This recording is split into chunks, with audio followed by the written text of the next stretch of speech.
It's 6 o'clock. I'm Simon Oxley. The headlines: A1 closed in Hertfordshire, Luton man at bedside of Romanian fiancée, and bus driver suspended for disrupting Remembrance Day service. BBC Three Counties Radio. The A1M is closed in Hertfordshire after a serious accident last night. The road has been closed in both directions between junctions 4 and 6 since around 8 o'clock last night. The Highways Agency say that the southbound carriageway may reopen around now, but the northbound stretch could be closed until 10 o'clock this morning. Hertfordshire Police have so far not released any details of the incident. A man from Luton is calling for his fiancée, who was injured in a fire at a Romanian nightclub, to be brought back to the UK. 31-year-old Dwayne Mensah has been at the bedside of Romanian-born Elsa Albu for the past 11 days. He says she'll die if she has to stay there. More from Gail Sanderson. 37-year-old Elsa suffered severe burns in the fire, which claimed the lives of 46 people. She's been in an induced coma for the last 11 days. Her fiancé says that at first, Romanian officials said they would pay to fly her back to the UK to get treatment, but they're now reconsidering that offer. He believes Elsa, who's a British resident and taxpayer, will die if she doesn't return home. A Conservative-dominated committee of MPs has said the Chancellor's proposed changes to tax credits go too far too fast. The Commons Work and Pensions Committee says measures such as the new higher income tax personal allowance and national living wage won't help the worst affected claimants. Police in Watford say they're treating Monday morning's fire at a bed and breakfast in the town as suspicious. 26 people were evacuated from Phoenix Lodge in St Albans Road just after 5:30am. A 2-minute silence will be observed across the United Kingdom at 11 o'clock today, Armistice Day, in memory of all those who fought and died for Britain in conflict since the start of the First World War. Among the ceremonies to mark Armistice Day will be one at the Cenotaph in central London, where veterans and their families will be joined by military leaders. Meanwhile, a bus driver who disrupted a remembrance service on Sunday in Cranfield in Bedfordshire has been suspended. The bus was heading to Milton Keynes when it ended up on the edge of the crowd at the service. The incident was filmed by a member of the public who posted it online. These residents say the driver should have stopped and waited. It's a long-standing British tradition that at 11 o'clock on Remembrance Sunday, everything stops, and that should include buses. And he shouldn't be hooting his horn at people, because he's had to stop. It was a job's worth. It was silly. He was told by the police to stop, and he didn't. In sport, a senior official in Russian athletics has acknowledged that his organisation does have a problem with doping. Mikhail Butov, the General Secretary of the All-Russia Athletic Federation, was responding to a damning report by an independent commission that accused his country's sportsmen and women of widespread state-sponsored cheating.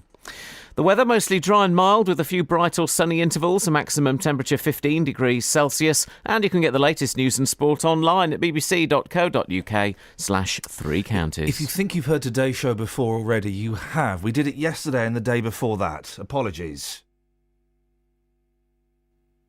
Now, where's my iPod? There he is. Thank you. Thank you.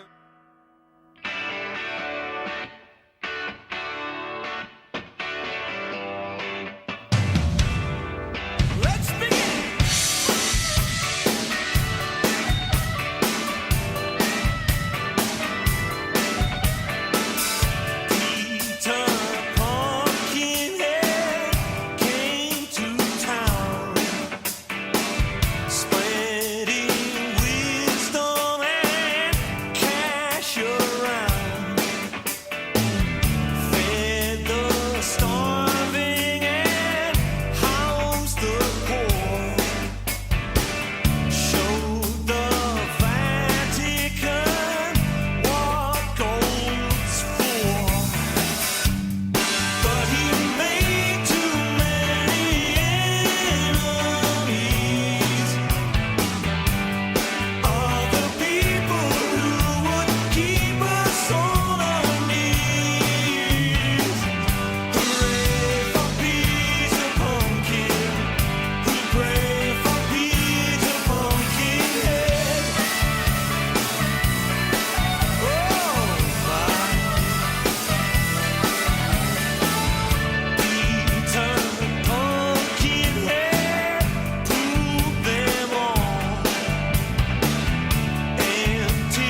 Morning, guys. Iain Lee, BBC Three Counties Radio. Across beds, hearts and bucks. This is BBC Three Counties Radio.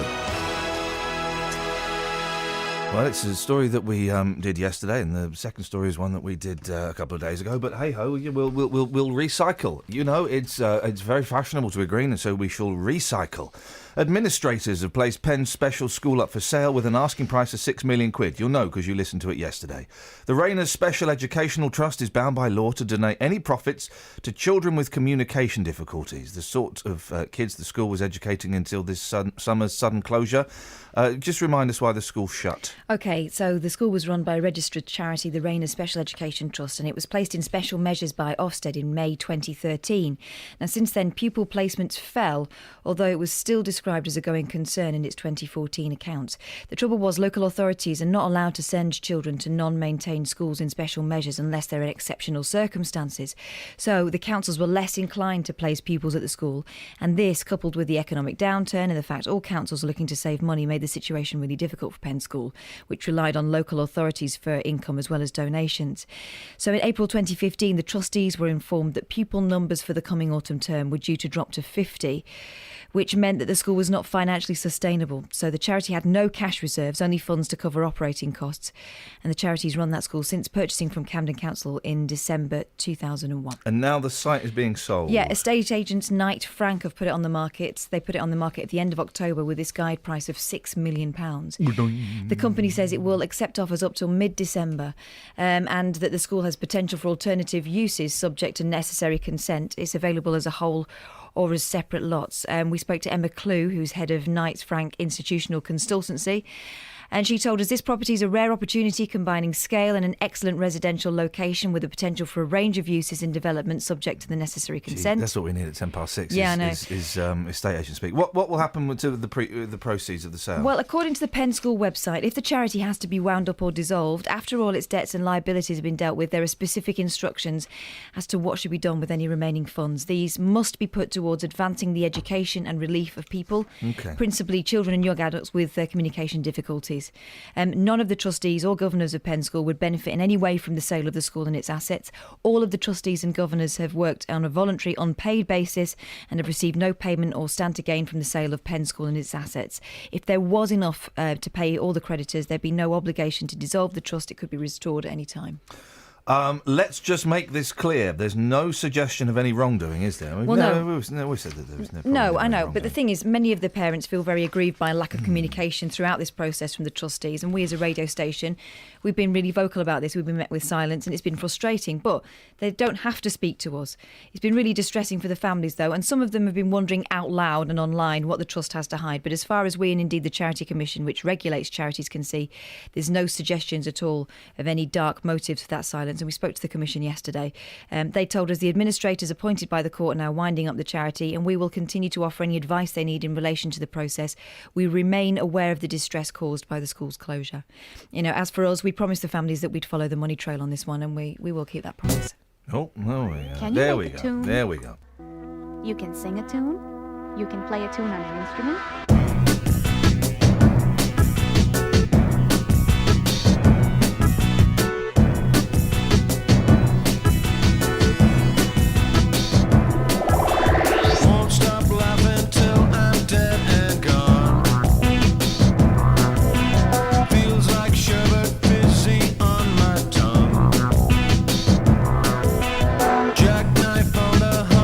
Something sweet, like those bubbles bursting off the backbeat. Everybody up, no need to come down. Everybody up, up, no need to come down. Can you make a tune? Can't help smiling every time I come. Stardust sparkles flying up my tongue. Most I hear through loving, that's a fact. A little death or maybe a heart attack. Everybody up, no need to come down.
travel news for beds, cards and bugs. BBC Three Counties Radio.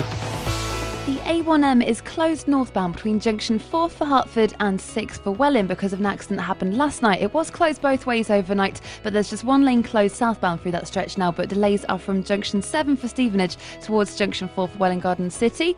On the M25 anti-clockwise, it's busy from junction 18 for Chorleywood to 17 for Maple Cross, and in Neasden on the North Circular Road, it's slow westbound from the M1 at Staples Corner towards the Neasden interchange through the roadworks. On the trains, there's no reported problems, but there are some delays on the Underground. The Jubilee line has severe delays between Stanmore and Wembley Park, and there's no service on the Metropolitan line between Uxbridge and Baker Street. Samantha Bruff, BBC Three Counties Radio. Thank you very much, Sammy. 6:16, these are your headlines on BBC Three Counties Radio. The A1M is closed in Hertfordshire after a serious accident last night. The road has been closed in both directions between junction 4 and 6 since around 8 o'clock last night. A man from Luton is calling for his fiancée, who was injured in a fire at a Romanian nightclub, to be brought back to the UK. And a 2-minute silence will be observed across the United Kingdom at 11 o'clock today. Every weekday morning. Isn't it nice to have a good discussion about things in a polite way? My opinion is... You make a very valid point. As long as the person can do the job, I don't care. Hence, I'm saying she's completely out of touch. It doesn't always happen like that, though, does it? Well, if you let me speak, I'll let you know what they are then. Well, that don't prove that an accident's been caused, does it? The JVS Show. My big phone in every morning from 9 gets everybody talking. First of all, I congratulate you. You've got a very good topic on this morning. I'd like to share some experiences. I'm not going to respond to that statement because I find that quite inflammatory. The JVS Show. Weekdays from 9 on BBC Three Counties Radio.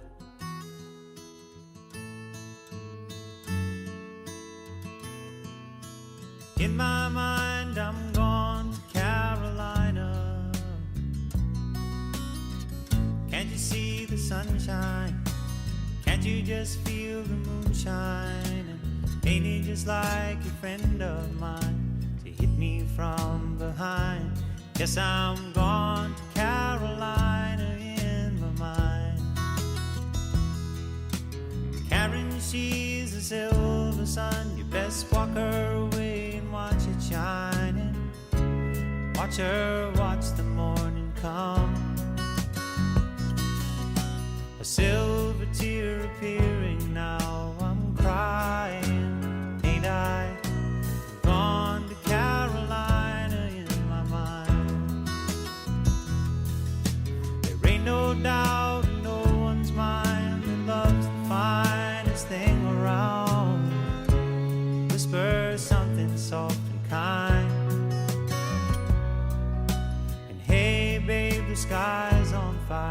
I'm dying, ain't I? I'm gone to Carolina in my mind. In my mind, I'm gone to Carolina. Can't you see the sunshine? Can't you just feel the moonshine? Ain't it just like a friend of mine to hit me from behind? Yes, I'm gone to Carolina in my mind.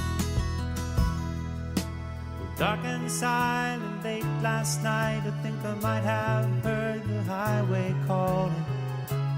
Geese in flight and dogs that bite.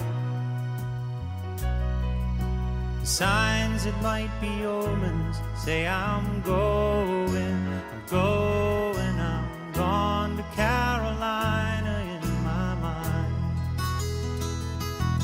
With a holy host of others standing around me, still I'm on the dark side of the moon. And it seems like it goes on like this forever. You must forgive me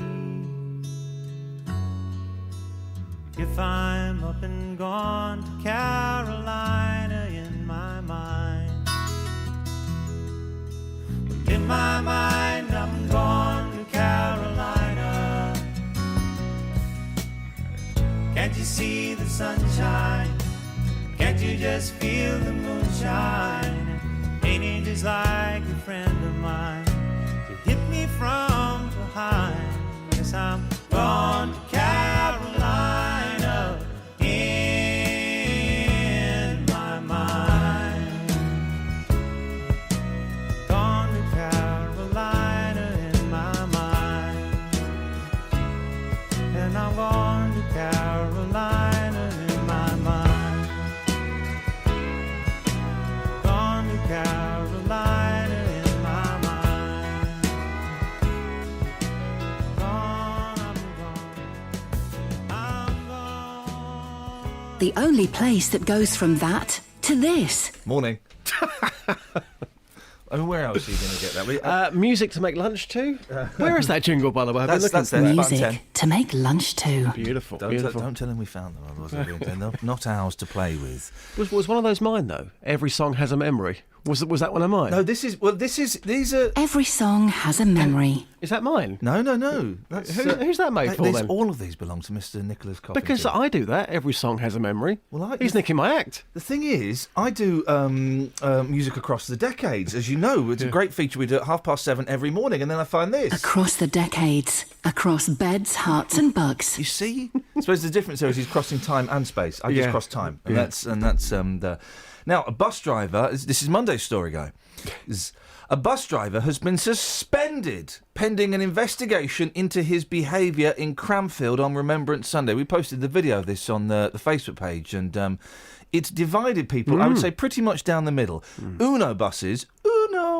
have reacted to allegations that he attempted to force his way down a road closed for commemorations. Justin, you've been looking into this. Yeah. What more do we know about what happened on Sunday? Well, hundreds of people have marched from the Cross Keys pub to the High Street, to the War Memorial there, next to the Swan pub, to pay their respects. The road had been closed for some time before the start of the parade, and there was a sign there as well to alert drivers that the road was going to be closed. But a passenger who was actually on the bus says that the bus driver missed the sign and simply made a mistake. We all make mistakes, don't we? Don't Absolutely. we just? But you get the poppy fascist. Oh, I'm impartial. Hang on. And somebody's recorded this video, and of course, they talk about how outrageous it was, but the people in the video, again, making lots of noise during that 2-minute silence. It's disgusting. Yeah, that's what we heard. It's disgusting. That's what we heard on the video, and people going up to the driver as well. So the driver continued to make his way to the War Memorial, despite police community support officers trying to stop him.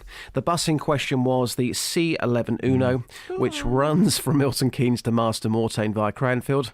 Duncan Hogban, who lives in Cranfield, describes what happened next. As the 2-minute silence was starting, the bus showed up at the junction of the Swan and the War Memorial, and the police officers told him to turn the engine off and wait, which he obviously refused to do. And then during the 2-minute silence, he started sounding his horn.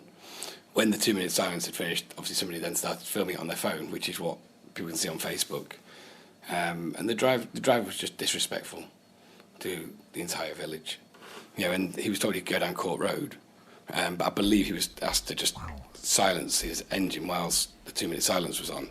He was disrespectful to the entire village. If you've ever dissed an entire village, town or city, 03459 455 or a country. The video has been online and has been viewed nearly 180,000 times. So it's certainly doing the rounds, been on our Facebook page and the Daily Mail's online page as well. And? Do I say that or do you say that? No, I say it's fair to say that there has been a great deal of anger about what happened on Sunday. Okay, I was just a bit here about that some people have said the bus driver tried to plough into the crowd, but that's not true. There's no point even mentioning that, to be fair. Duncan's not alone in thinking the bus driver was being disrespectful. Yeah, I mean, it's fair to say that there's been a great deal of anger about what happened on Sunday in Cranfield. Villagers, they are demanding, again, we're talking about a whole village here. The village is demanding an apology from the driver. One resident told us the driver would not be welcome in the village again. Here's what these people told us at the Cross Keys pub. I think it's absolutely outrageous what he did. It's a long-standing British tradition that at 11 o'clock on Remembrance Sunday, everything stops, and that should include buses. And he shouldn't be hooting his horn at people, because he's had to stop. It was a job's worth. It was silly. He was told by the police to stop, and he didn't. And he could have gone round Court Road anyway. Which he eventually did. He's a job's worth. What are you lot? He's a poor bloke trying to earn a few quid. He'll be getting rubbish pay. And there's a whole village out for him with pitchforks and flaming torches. Can I just say as well, if you watch the video, and again, I wasn't there. I'm only going on what the video shows me. But the police support officers, they don't stand in front of the bus. No, they have a word with him. Yeah, they have a word, and he carries on. You want to stop him, you stand in front, hand out. That's universal gesture for buses stop. They didn't stop him. What have Uno said? Now, I'm imagining that Uno, being a big company, have stood by their employees and are defending them to the hilt. That's what normally happens. No. They would like to wholeheartedly apologise for any upset or disruption caused by our driver's actions on Sunday. The driver in question has now been suspended pending a full investigation. And they also say, as an expression of our regret, Uno will be making a donation to the Royal British Legion's Poppy Appeal. I do hate it when big organisations give in to bullies. I really do. This is a bloke trying to earn a few quid, and he's made a little mistake. Yeah. Haven't we all? And he's now suspended. Poor fella. Well, OK, Justin, thank you very much. 03459 455 555. Alan Toussaint died. Yes. Who? Well, he was kind of... he was a famous singer-songwriter and producer. He also wrote one of my favourite Glenn Campbell songs. Southern Nights. Let's Be Having You. Oh, hang on a minute. Why is my thing's not working today? I'm being all slick. Where's my Glenn Campbell? Southern. Do you want me to sing it for you? No, I'd really... Sure? I don't mind. I'd really rather you didn't, Okay. actually. If I'm honest. Here we go. I've got the right thing plugged in. Hang on a minute. Okay. Here we go. Now, he also wrote one of my favourite Glenn Campbell songs, Southern Nights. There we go. We're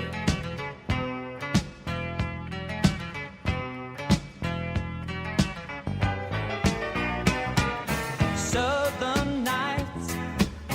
Have you ever felt a southern night? Free as a breeze, not to mention the trees, whistling tunes that you know and love so. Southern nights, just as good even when closed your eyes. I apologize to anyone who can truly say that he has found a better way.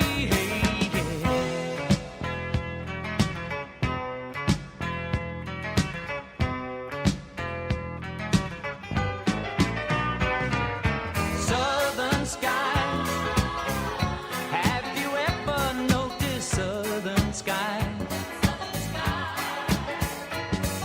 Well, its precious beauty lies just beyond the eye. It goes running through the soul like the stories told of old. Old man, he and his dog that walked the old land. Every flower touched his cold hand as he slowly walked by. Weeping willows cry for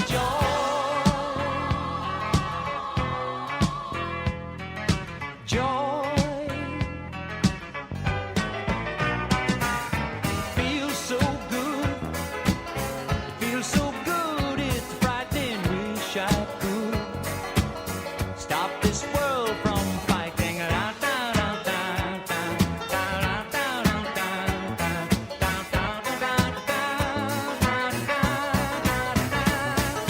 Mystery like this and many others in the trees, glow in the night in the southern sky.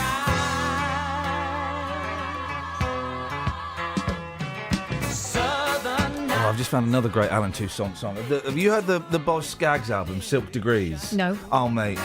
I've got it on CD, and it's such a good album. I've just spent £6 buying it on iTunes. It's such a good album. Do you know what? We're going to have two. Who'd have thought it, guys?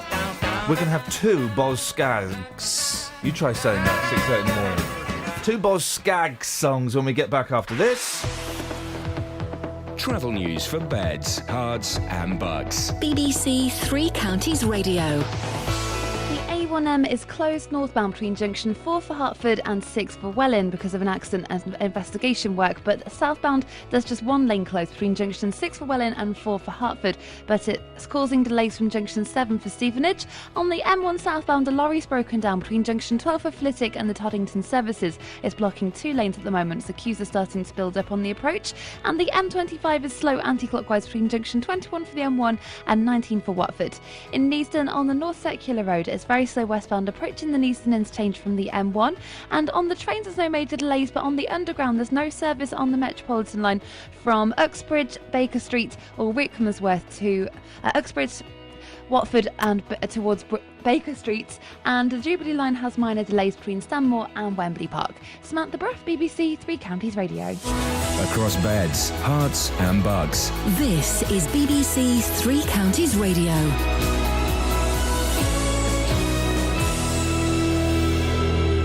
With the headlines, I'm Simon Oxley. As we've been hearing, the A1M is closed in Hertfordshire after a serious accident last night. The road was closed in both directions between junction 4 and 6 at around 8 o'clock last night. The motorway has now reopened southbound, although one lane remains closed. The Highways Agency say the northbound stretch could be closed until 10 o'clock this morning. Hertfordshire Police have so far not released any details of the incident. A man from Luton is calling for his fiancée, who was injured in a fire at a Romanian nightclub, to be brought back to the UK, and a 2-minute silence will be observed across the United Kingdom at 11 o'clock today, Armistice Day. Three Counties Sport. BBC Three Counties Radio.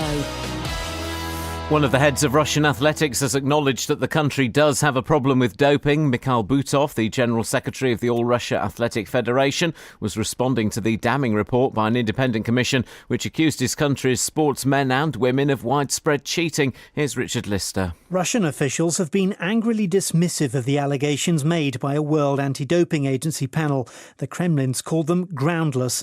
But in what appeared to be a change in tone, Mikhail Butov told Newsnight that Russia knew it had a problem with doping. He blamed what he called the mentality of many coaches and said Russia's Athletics Federation had rolled out new educational programmes in April. But he added that to ban Russia from international competition, including the Olympics, would hurt a new generation of clean athletes. In football, Luton gave a trial to a non-league striker in yesterday's 3-2 development squad defeat to Milton Keynes Dons. Vaz Karagiannis has scored 15 goals for Leatherhead this season. Tom Hitchcock and Rob Hall were among the Dons scorers at Stadium MK. Boreham Wood were 2-1 winners at Bromley in the National League last night. Luke Howell scored both goals in the opening 11 minutes. Stevenage striker Dipo Akinyemi has joined Aldershot on a 1-month loan deal. The teenager has featured 18 times for the Borough this season. Elsewhere, Blackburn Gary Bowyer has become the 8th Championship manager to be sacked this season, and England's cricketers start their 4-match one-day series against Pakistan in Abu Dhabi this morning. BBC Three Counties News and Sport, the next full bulletin at 7. Right, thank you very much indeed. So you never heard Boz Scaggs, Silk Not Degrees? really, no. What an album. What an album. It's a masterpiece. You might know the second one. You might know the song Lido Shuffle. I think that was a hit. Okay. I don't know how it goes. Okay. Well, you'll know in a bit. Let's play the Alan Toussaint song he did first, which is incredible, and then.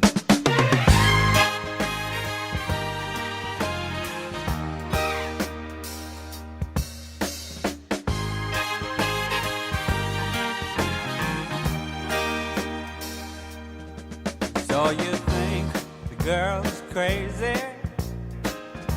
She eat up your lives like it's good.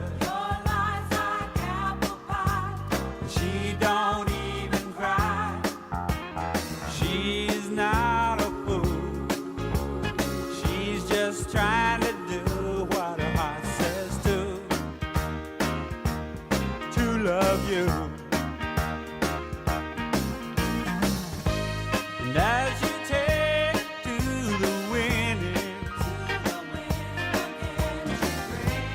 and as she breaks down within, she waits for you patiently, hoping that someday you'll see all she really wants to be is yours and yours alone eternally. What do you want to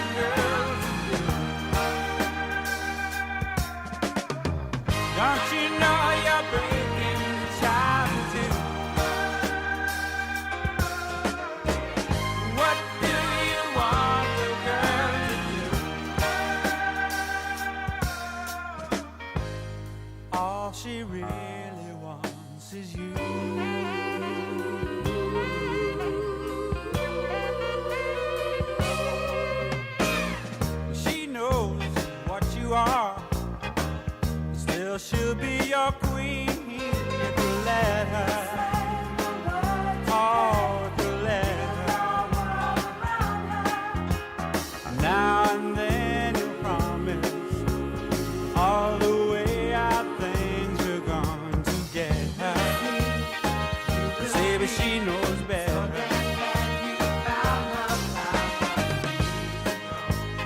As she watched you come and go,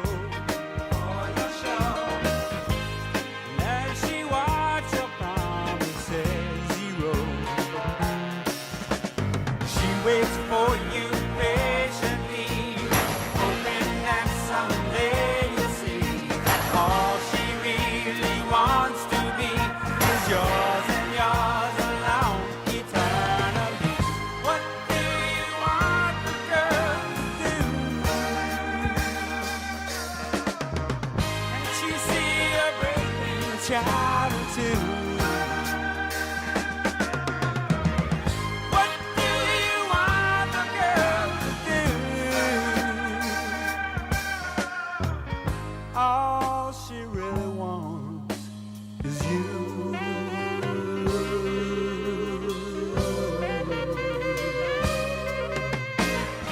What do you want the girl to do? Don't you know you're making a child too? What do you want the girl to do? Huh? Huh? It's good, yeah. Huh? Yeah. Right, okay. Well, that's not right. Then we go to. No, I liked it. No, then we go to the next one of my box of tricks. That doesn't work. This'll work. This'll work. This'll work. Lido missed the boat that day. He left the shack, but that was all he missed, and he ain't coming back. At a tombstone bar in a juke joint car, he made a stop, just long enough to grab a handle off the top. Next stop, Chi-Town. Lido put the money down and let him roll. He said, one more job ought to get it. One last shot before we quit it. One for the road. Lido. Whoa. He's for the money, he's for the show. Lido's waiting for the goal. Lido. Whoa. He said, one more job ought to get it. One last shot before we quit it. One more for the goal. Lido be running, having great big fun until he got the note saying toe the line or blow, and that was all she wrote. He'd be making like a feline, heading for the borderline, going for broke, saying one more hit ought to do it. This joint ain't nothing to it. One more for the road. Lido. Whoa. He's for the money, he's for the show. Lido's waiting for the goal. Lido. Whoa. One more job ought to get it. One last shot and we quit it.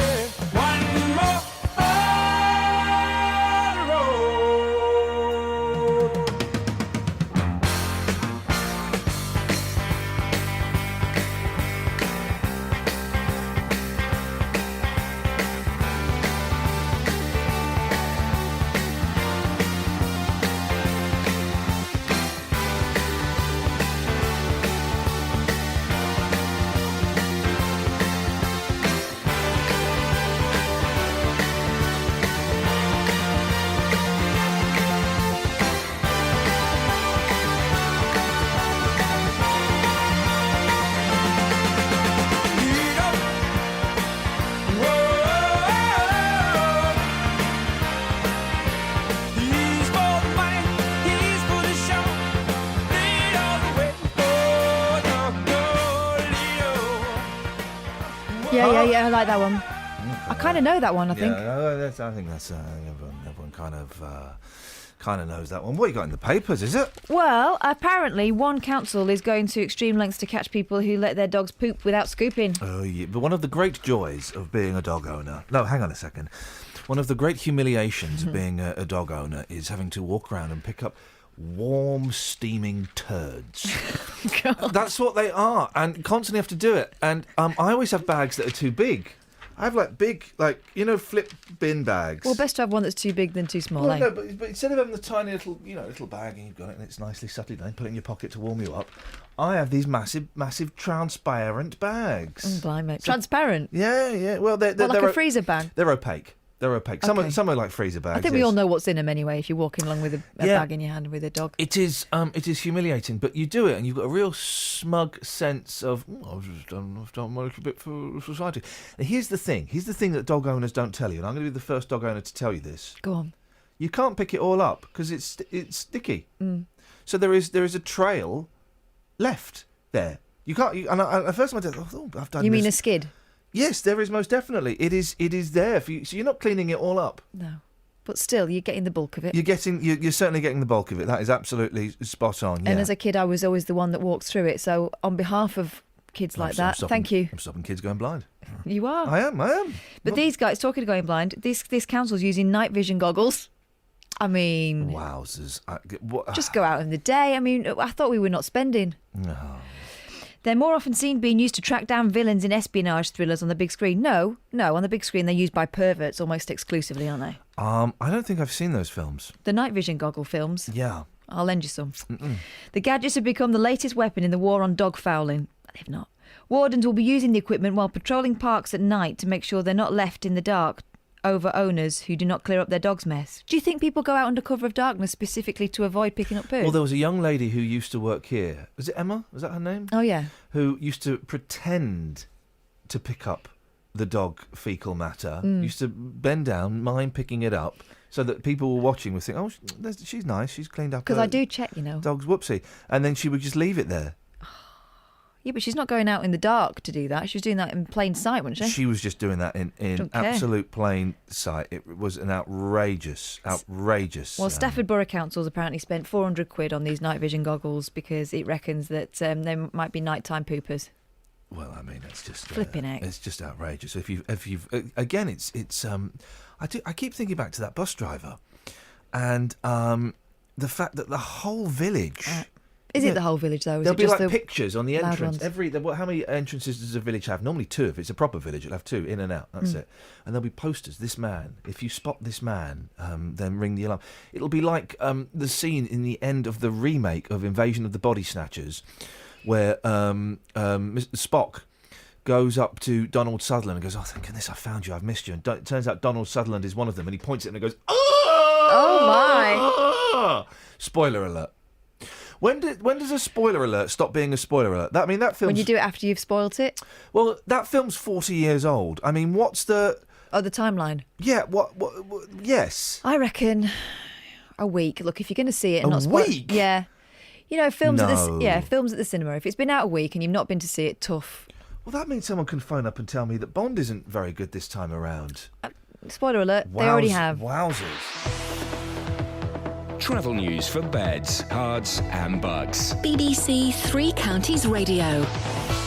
The A1M is closed northbound between junction 4 for Hertford and 6 for Welwyn because of an accident and the investigation work that's going on. So the diversion's via the B197 to Welwyn, and there's one lane closed southbound between junction 6 for Welwyn and 4 for Hertford, which is causing a delay from junction 7 for Stevenage.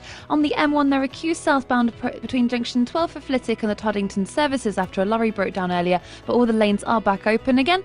On the M25, it's busy anti-clockwise between junction 21 for the M1 and 19 for Watford. And it's also slow on the North Circular Road in Neaston, approaching the Neaston interchange from the M1. On the trains, there's no reported problems, but there are on the Underground. The Metropolitan line has no service from Uxbridge, Watford or Rickmansworth to Baker Street, and there's minor delays on the Jubilee line between Stanmore and Wembley Park. It's because of a signal failure at Wembley Park. Samantha Bruff, BBC Three Counties Radio. Thank you, Sammy. These are your headlines on BBC Three Counties Radio. The A1M is closed in Hertfordshire after a serious accident last night.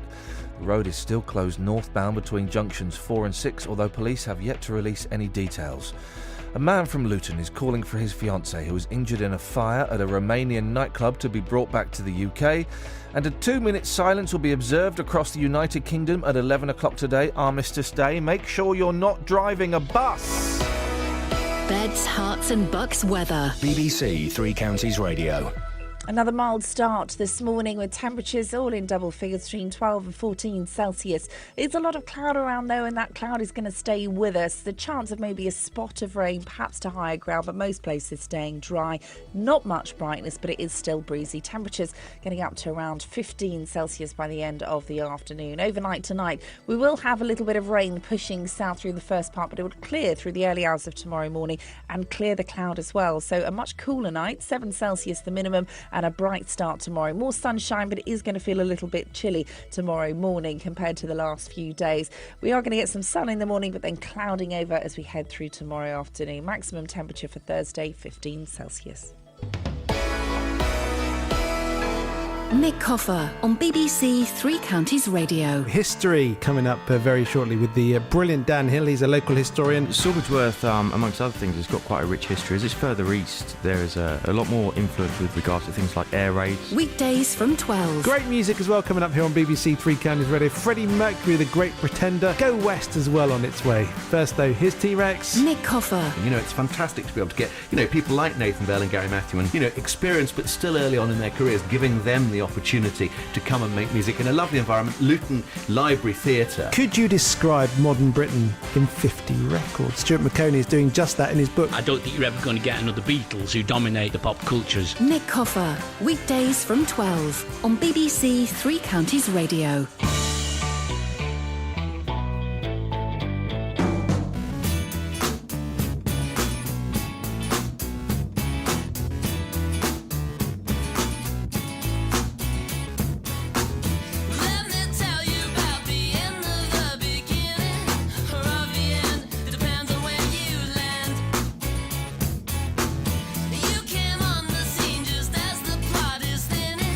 I'll start again, and then you'll understand.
So Asda have decided not to be involved in Black Friday.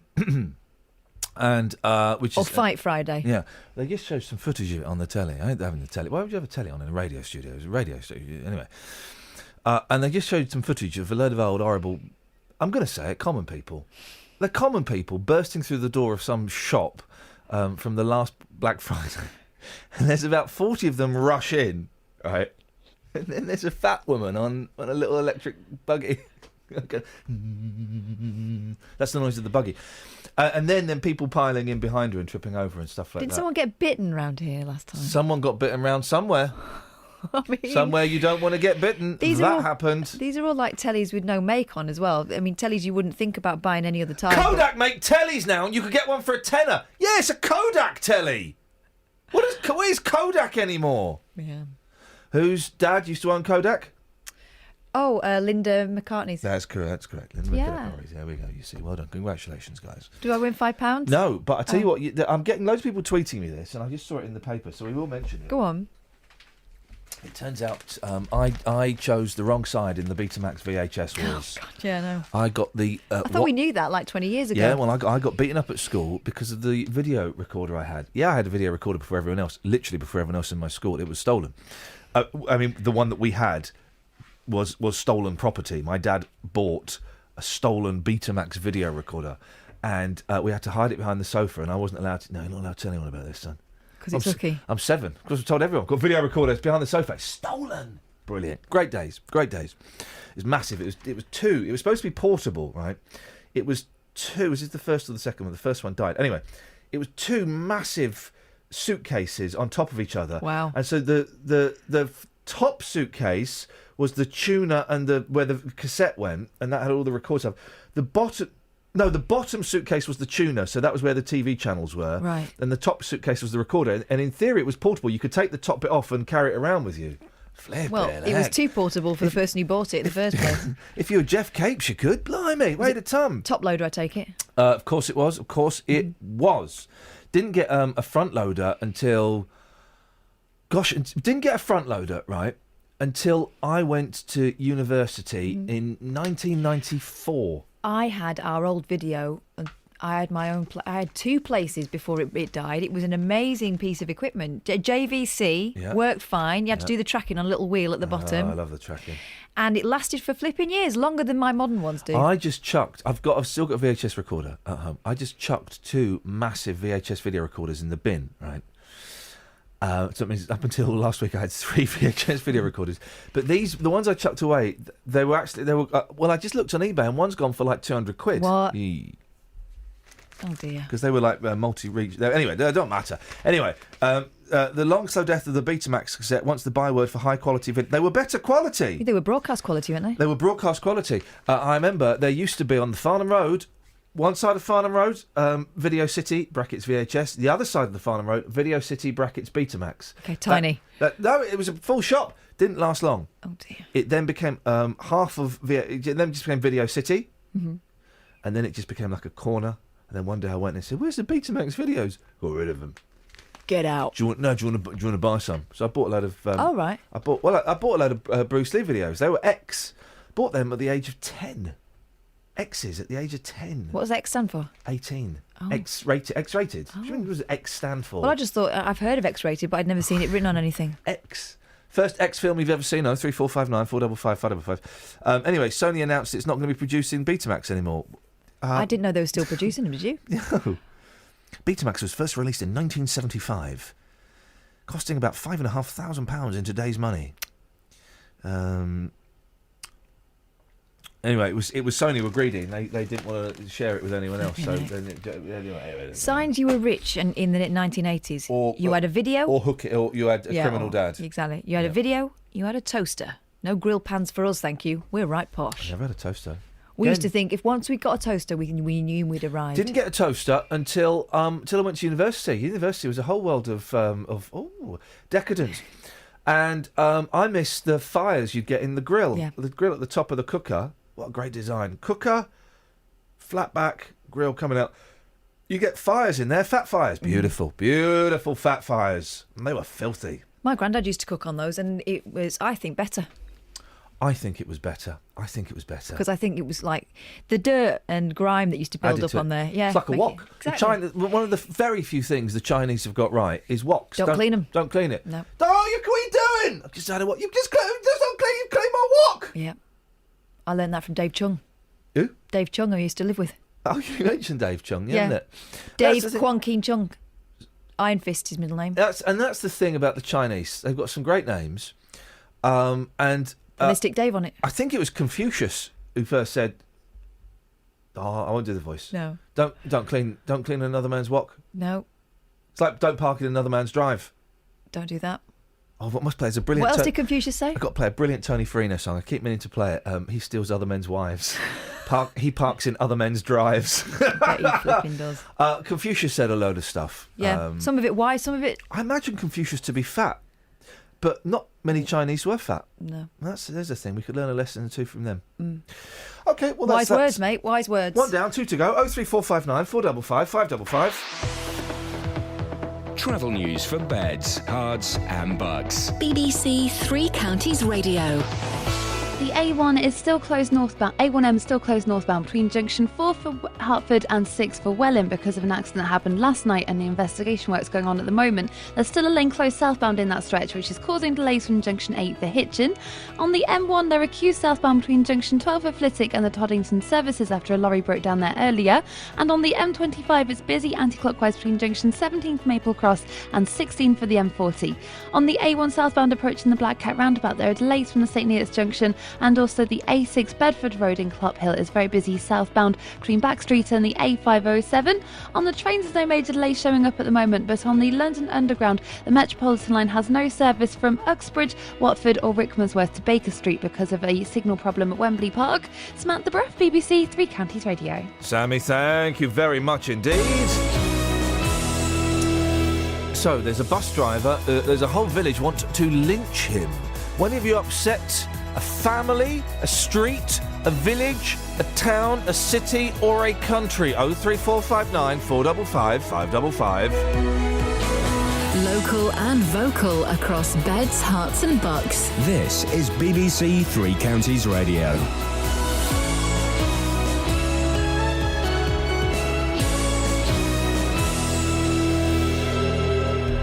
It's 7 o'clock. I'm Simon Oxley. The headlines: A1M closed in Hertfordshire, Luton man at bedside of Romanian fiancé, and bus driver suspended for disrupting Poppy Day service. BBC Three Counties Radio. The A1M is closed in Hertfordshire after a serious accident last night. The road was closed in both directions between junctions 4 and 6 at around 8 o'clock. The motorway has now reopened southbound, although one lane remains closed. The Highways Agency say the northbound stretch could be closed until 10 o'clock this morning. Hertfordshire Police have so far not released any details. The Roads Police Unit say they can only describe it as a very serious incident. A man from Luton is calling for his fiancée, who was injured in a fire at a Romanian nightclub, to be brought back to the UK. 31-year-old Dwayne Mensah has been at the bedside of Romanian-born Elsa Albu for the past 11 days. He says she will die if she has to stay there. More from Gail Sanderson. 37-year-old Elsa suffered severe burns in the fire, which claimed the lives of 46 people. She's been in an induced coma for the last 11 days. Her fiancé says that at first, Romanian officials said they would pay to fly her back to the UK to get treatment, but they're now reconsidering that offer. He believes Elsa, who's a British resident and taxpayer, will die if she doesn't return home. A Conservative-dominated committee of MPs has said the Chancellor's proposed changes to tax credits go too far too fast. The Commons Work and Pensions Committee says measures such as the new higher income tax personal allowance and national living wage won't help the worst affected claimants. Police in Watford say they're treating Monday morning's fire at a bed and breakfast in the town as suspicious. 26 people were evacuated from Phoenix Lodge in St Albans Road just after 5:30 a.m. A 2-minute silence will be observed across the United Kingdom at 11 o'clock today, Armistice Day, in memory of all those who fought and died for Britain in conflicts since the start of the First World War. Meanwhile, a bus driver who disrupted a remembrance service on Sunday in Cranfield in Bedfordshire has been suspended. The bus was heading to Milton Keynes. The incident was filmed by a member of the public who posted it online. These residents say the driver should have stopped and waited. It's a long-standing British tradition that at 11 o'clock on Remembrance Sunday, everything stops, and that should include buses. And he shouldn't be hooting his horn at people because he's had to stop. It was a job's worth. It was silly. He was told by the police to stop, and he didn't. In sport, a senior official in Russian athletics has acknowledged his organisation does have a problem with doping. Mikhail Butov, the General Secretary of the All-Russia Athletic Federation, was responding to a damning report by an independent commission that accused his country's sportsmen and women of widespread state-sponsored cheating. The weather mostly dry and mild with a few bright or sunny intervals, a maximum temperature 15 degrees Celsius. And you can get the latest news and sport online at bbc.co.uk/3 counties.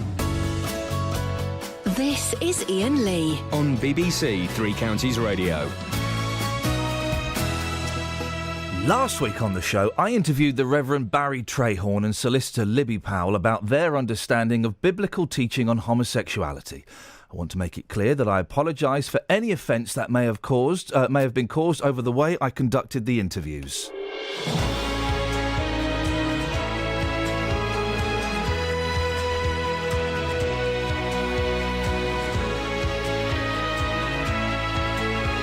So, if you've ever upset a family, I want to find the person who's upset the most people in one go, apart from me, obviously.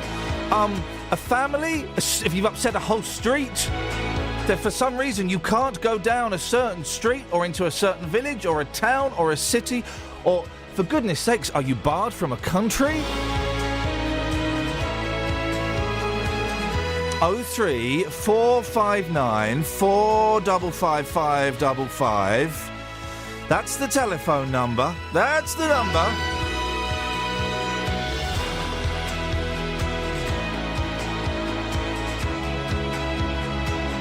Well, because of this bus driver, there's a whole village is out for his blood. They're wandering the streets with banners and flaming torches and pitchforks. That's the fellas. Or Pikachus. I don't know. Whatever will be the more terrifying. 03 459 455 555. across beds, hearts and bucks. This is BBC Three Counties Radio. You must have upset... why don't you go back north anymore? I've upset them too much by being like proper posh and that. Alan Davis upset Liverpool. No, don't. I'm a Mancunian, so I can't comment on Liverpool without it being tainted with that, and I don't want to do... Who hasn't upset Liverpool? Well... I mean, they get upset by a lot of things. But to be honest, they've been a butt of a lot of jokes, so... I'm not upset. I don't think I upset jokes and less than funny jokes. I learnt quite early on, never diss a region. No. Because you get, Well, also it's daft, isn't it? Well, I mean... Some are asking... Although Coventry is the ugliest place in the world. Wowzers. It is, though, isn't it? I quite like Coventry.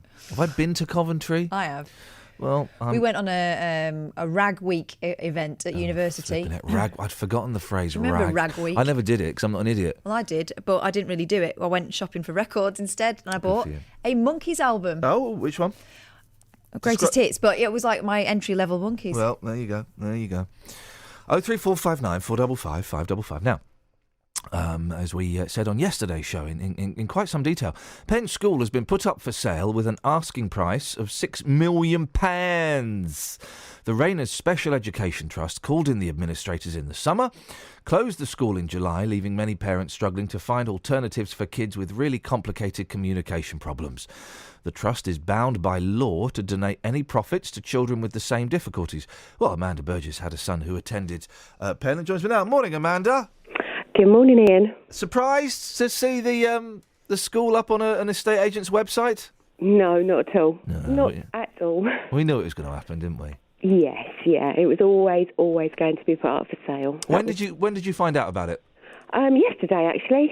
To be honest, I've kind of put my head down, focusing on my son and my family, on my work, and trying to put the summer behind us. Yeah.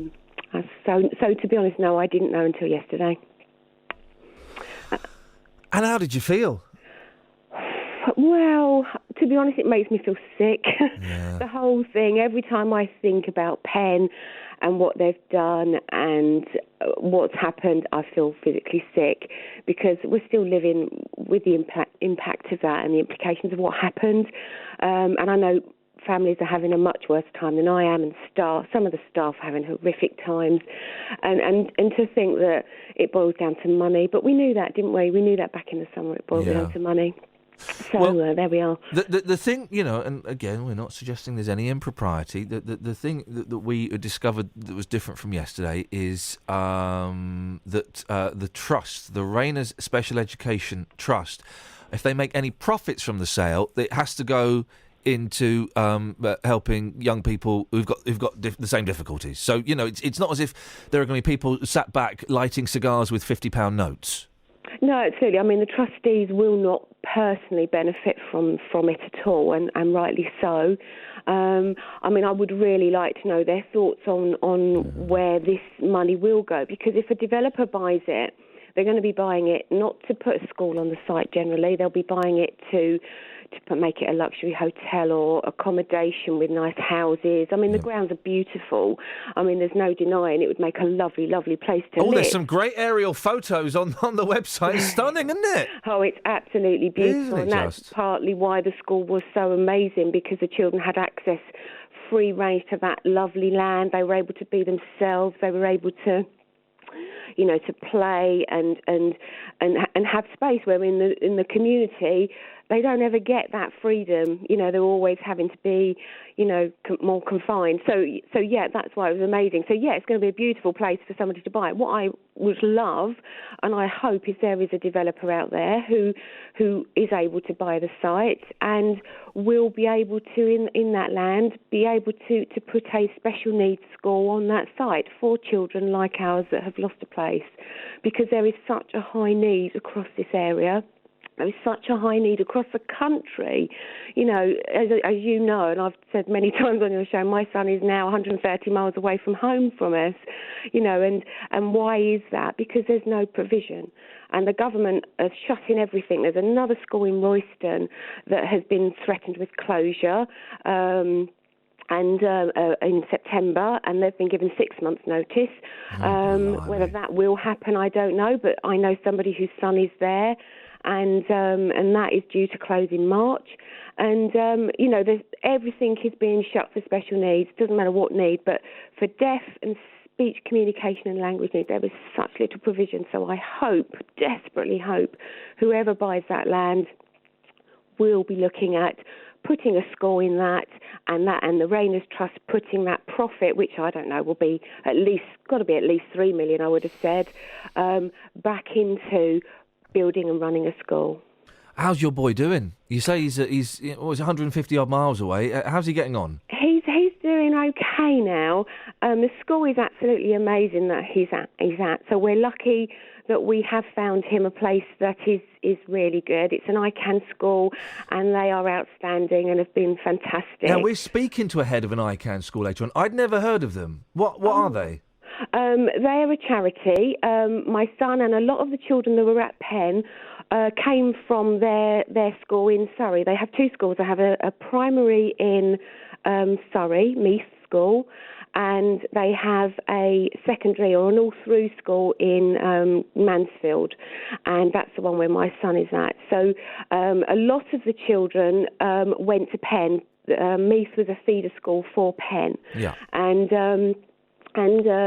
So yeah, they're a charity, and they a bit like Penn was as well. So and they run these two schools for speech, language, and communication and Asperger's type children. So and he's doing all right. Specific. He's doing okay. It's been a very rocky 2 months. Yeah. We've had a lot of strange behaviours from him, and It's hard. It's very, very hard. And your listeners, I really thank them for listening about Penn for the last 3 or 4 months. But unless you've got a child in that situation, you don't really understand. You can sympathise, but it is the toughest thing in your life, sending your child away from home to go to a school, and for him to manage that.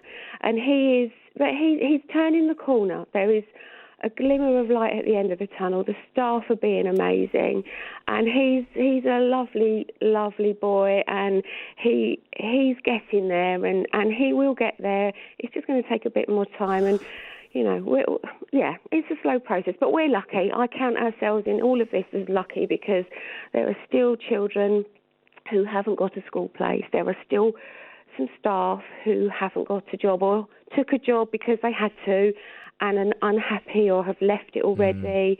And I also know, there's one member of staff who's still sitting on site. He's lived on Penn School site. He's worked there since he was 19. He's in his 40s.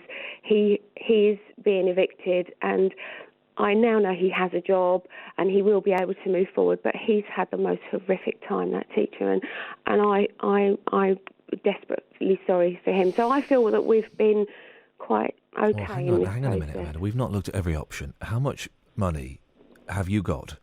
Because I'm just thinking, if we could, I've got a few quid in the bank. We could go to a good mortgage lender. We could get £6 million between us, couldn't we?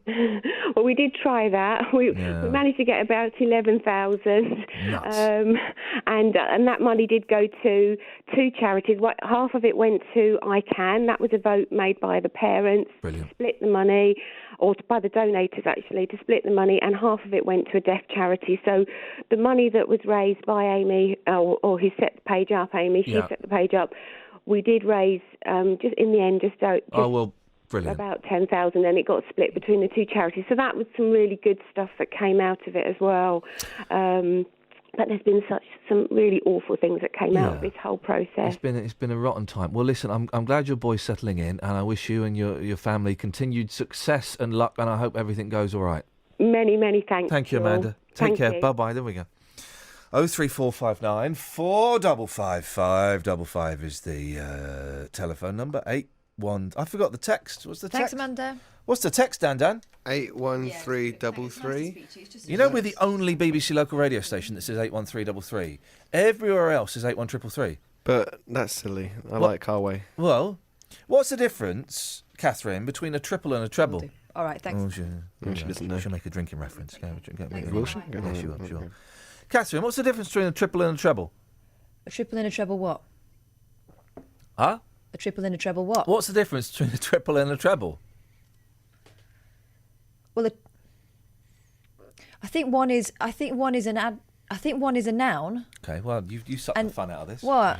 Oh, sorry. What is it? Boobies? I don't know. Oh, for crying out loud! It's me and Danny are having a chat about language, and you had to make it vulgar. Unbelievable. Travel news for beds, cards, and bugs. BBC Three Counties Radio. The M1 is still closed northbound between junction 4 for Hertford and 6 for Welling because of an accident and the investigation work that's going on, and it's causing a queue northbound from junction 3 for St Albans, and there's a lane closed in that stretch southbound which is causing a delay from junction 8 for Hitchin. On the M1 it's easing off southbound between junction 12 for Flitwick and the Toddington services after a lorry broke down there earlier, but it's looking slow southbound between junction 10 for Luton Airport and 9 for Redbourne. On the M25 it's busy anti-clockwise between junction 17 for Maple Cross and 16 for the M40. And on the trains, there are 10-minute delays for Great Northern services between Welwyn Garden City and Hatfield because of power problems earlier on. Samantha Bruff, BBC Three Counties Radio. Sammy, thank you very much indeed. 7:16. These are your headlines. The A1M is closed in Hertfordshire after a serious accident last night. The road is still closed northbound between junctions 4 and 6, although police have yet to release any details. A man from Luton is calling for his fiancée, who was injured in a fire at a Romanian nightclub, to be brought back to the UK. And a 2-minute silence will be observed across the United Kingdom at 11 o'clock today, Armistice Day. Bus drivers are excluded. On Friday, everything is going to get a little bit sparkly. I'll be live from Elstree Studios as the cast of Strictly Come Dancing get ready for Children in Need. You embraced the character, you became somebody else. We'll bring you exclusives from behind the scenes and find out everything that happens on one of the nation's favourite shows. I was totally transported into your romantic love story. You took me straight there. So join me, Roberto Perroni, live from Elstree Studios for Strictly and Children in Need, Friday from 3, here on BBC Three Counties Radio. Sounds like a lot of fun. Sounds like a lot of fun, guys. Yeah. Triples and trebles. There is no difference. So is one an Americanism? No, not really. Well, you say that, well, not really. Yeah, but we use them both as much as each other. We're all as bad as each other. 118. Exactly. Okay, so one of them is used more in darts than that. Yeah. But apart from that, they're the same thing. Definitely. Yeah. Is that fun enough for you, or do I need to say that word again? Just say it one more time. Boobies. There we go. Thank you. It's just anyway. I don't remember why we were. Oh yeah. So we're the only BBC local radio station that says 81333. Mm-hmm. Everyone else says the more sensible 81333. 8 to the 1 to the 333. No. Can we start saying that? No. That's BBC Radio Street. Jeremy Vine does that, doesn't he? What? It's 8, it's 1, it's 333. What? He says something like that, yeah. No. You're thinking of Jeremy Kyle. Oh yeah. Jeremy Kyle does it.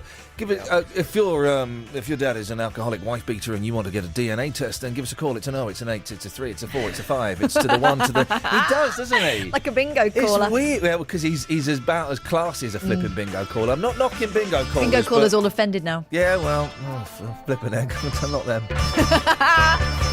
They're all right. Not them as well. Right. So Dennis is in Dunstable. Morning, Den. Good morning, Lee. Iain, I should say. There we go. Yeah, and so it begins, Dennis. It's been great knowing you. Goodbye. Anyway, yes? That young lady from Manchester offered to give us some lessons in Mancunian. Which one, Catherine? Yep. Okay. Because when I was in Manchester, I lived in a tripe shop, so I got a degree in the perfect tripe. Never had tripe. What is it? What's it like? Is that brain juice? No, it's stomach of the cow. Beautiful. I got a slap for a comment I made about tripe when I was a kid. Go on, what did you say? Slap. Well, my auntie was serving it up to my uncle. Yeah. And I went, oh, what's that? Looks like dog food. Smack in the mouth. Beautiful. Is it tasty, Den? Yes. I'll have it. Put vinegar with it, yeah.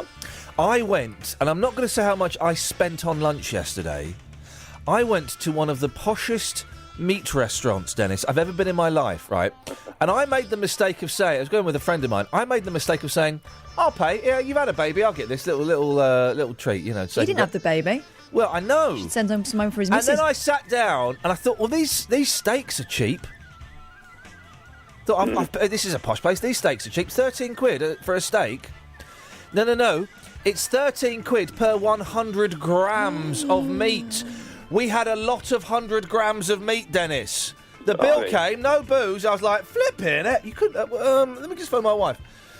It was outrageous, but delicious.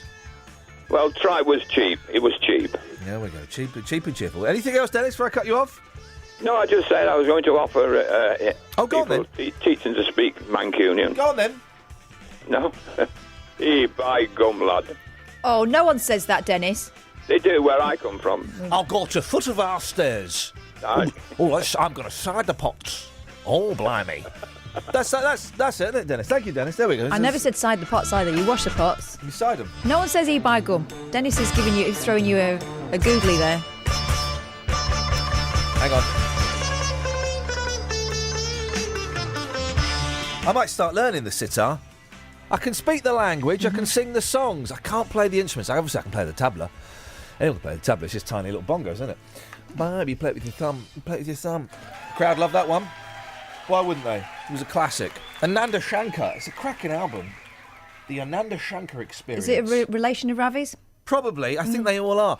I once, when I worked in Pakistan, I was with Christopher Lane. There's a picture of the entire cast and crew, and I'm in there. And I went and took it to get framed. I lived in Kensal Green. I went to Willesden, and I took it to an Asian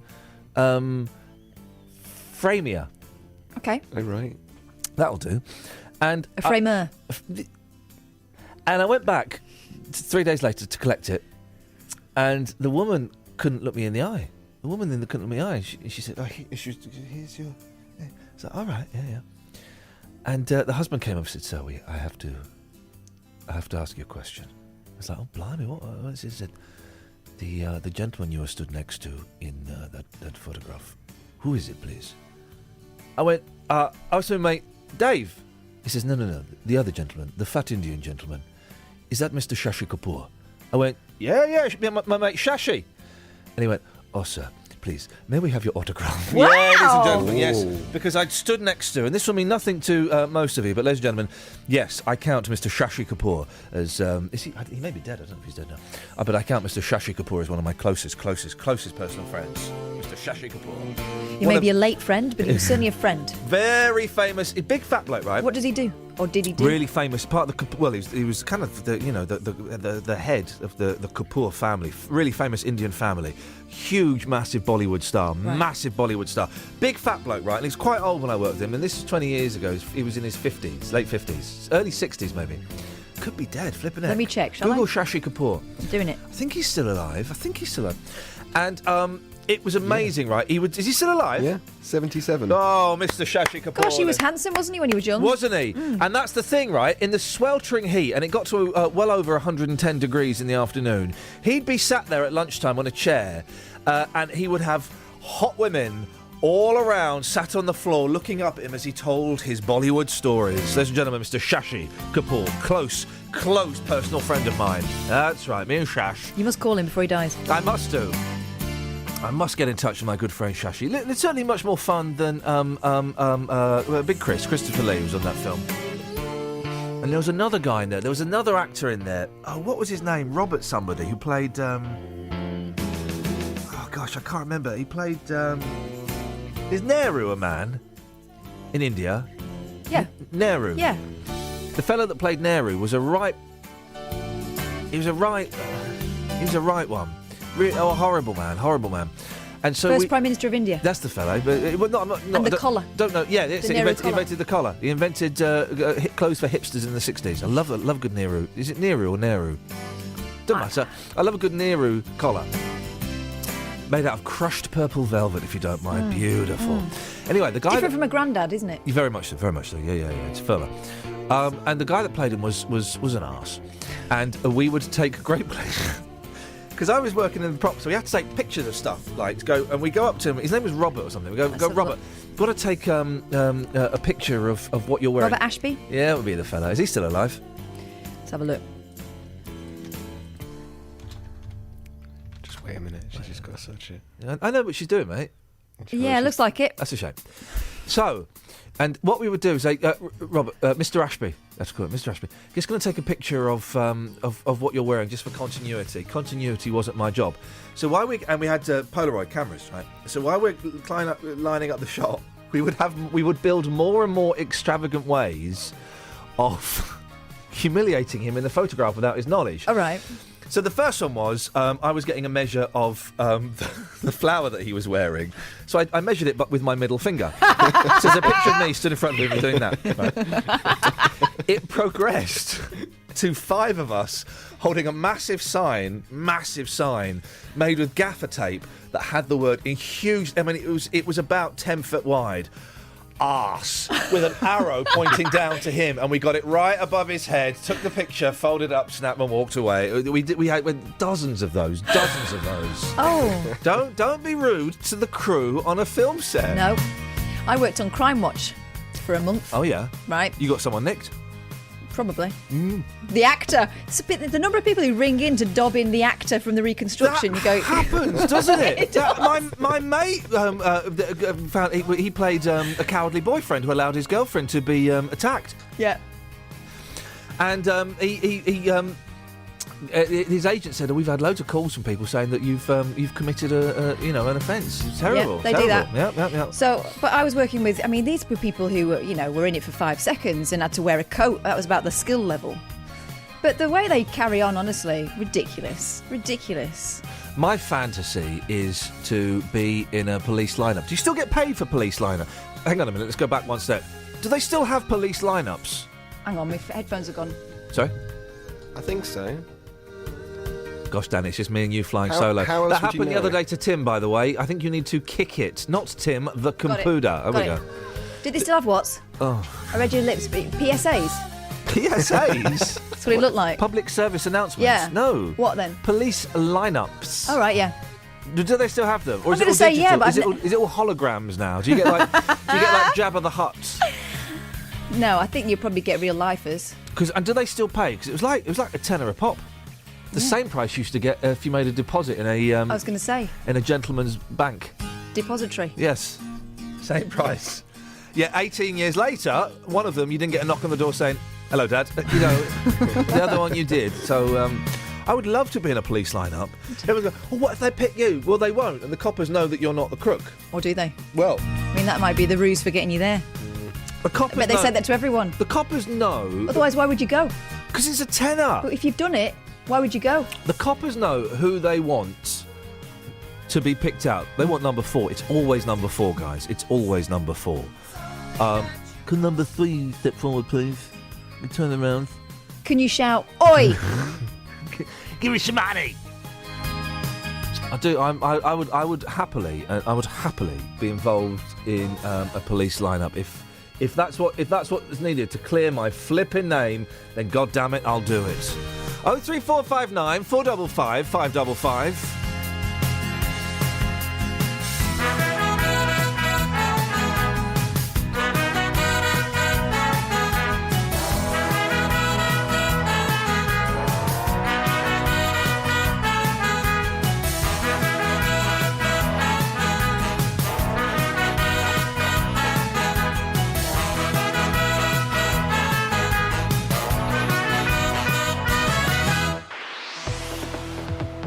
Travel news for beds, cards and bugs. BBC Three Counties Radio.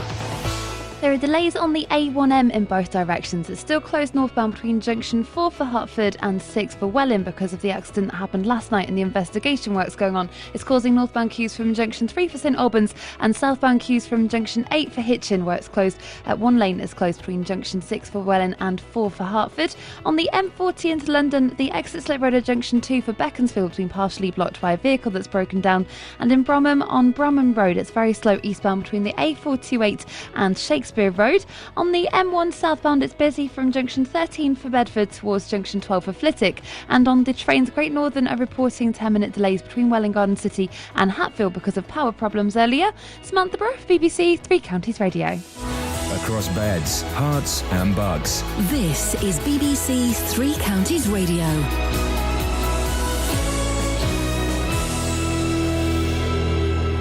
It's 7:30. I'm Simon Oxley. The A1M is closed in Hertfordshire after a serious accident last night. The road was closed in both directions between junctions 4 and 6 at around 8 o'clock. The motorway is now reopened southbound, but the Highways Agency said the northbound stretch could be closed until 10 o'clock this morning. Hertfordshire Police have so far not released any details. Supermarket chain Sainsbury's has reported a fall in profits of nearly 18% in the last 6 months. And a 2-minute silence will be observed across the United Kingdom at 11 o'clock today, Armistice Day. Meanwhile, a bus driver who disrupted a remembrance service on Sunday in Cranfield in Bedfordshire has been suspended. Three Counties Sport. BBC Three Counties Radio. One of the heads of Russian athletics has acknowledged the country does have a problem with doping. Mikhail Butov, the General Secretary of the All-Russia Athletic Federation, was responding to the damning report by an independent commission which accused his country's sportsmen and women of widespread cheating. More from Richard Lister. Russian officials have been angrily dismissive of the allegations made by a World Anti-Doping Agency panel. The Kremlin's called them groundless. But in what appeared to be a change in tone, Mikhail Butov told Newsnight that Russia knew it had a problem with doping. He blamed what he called the mentality of many coaches and said Russia's Athletics Federation had rolled out new educational programmes in April. But he added that to ban Russia from international competition, including the Olympics, would hurt a new generation of clean athletes. In football, Luton gave a trial to a non-league striker in yesterday's 3-2 development squad defeat to Milton Keynes Dons. Vaz Karagiannis has scored 15 goals for Leatherhead this season. Tom Hitchcock and Rob Hall were among the Dons scorers at Stadium MK. Boreham Wood were 2-1 winners at Bromley in the National League last night. Luke Howell scored both goals in the opening 11 minutes. Stevenage striker Dipo Akinyemi has joined Aldershot on a 1-month loan. The teenager has featured 18 times for the Borough this season.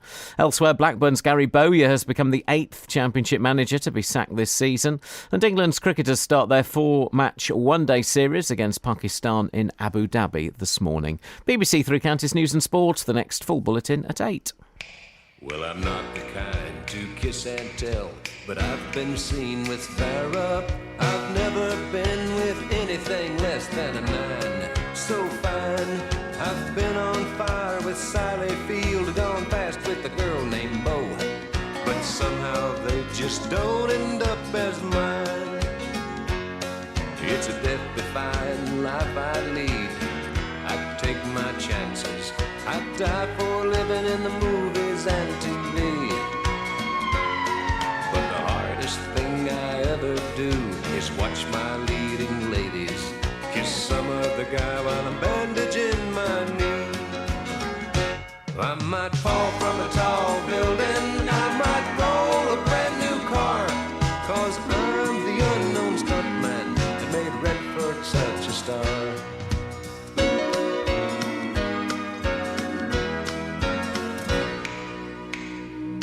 I've never spent much time in school, but I taught ladies plenty. It's true, I hire my body out for pay.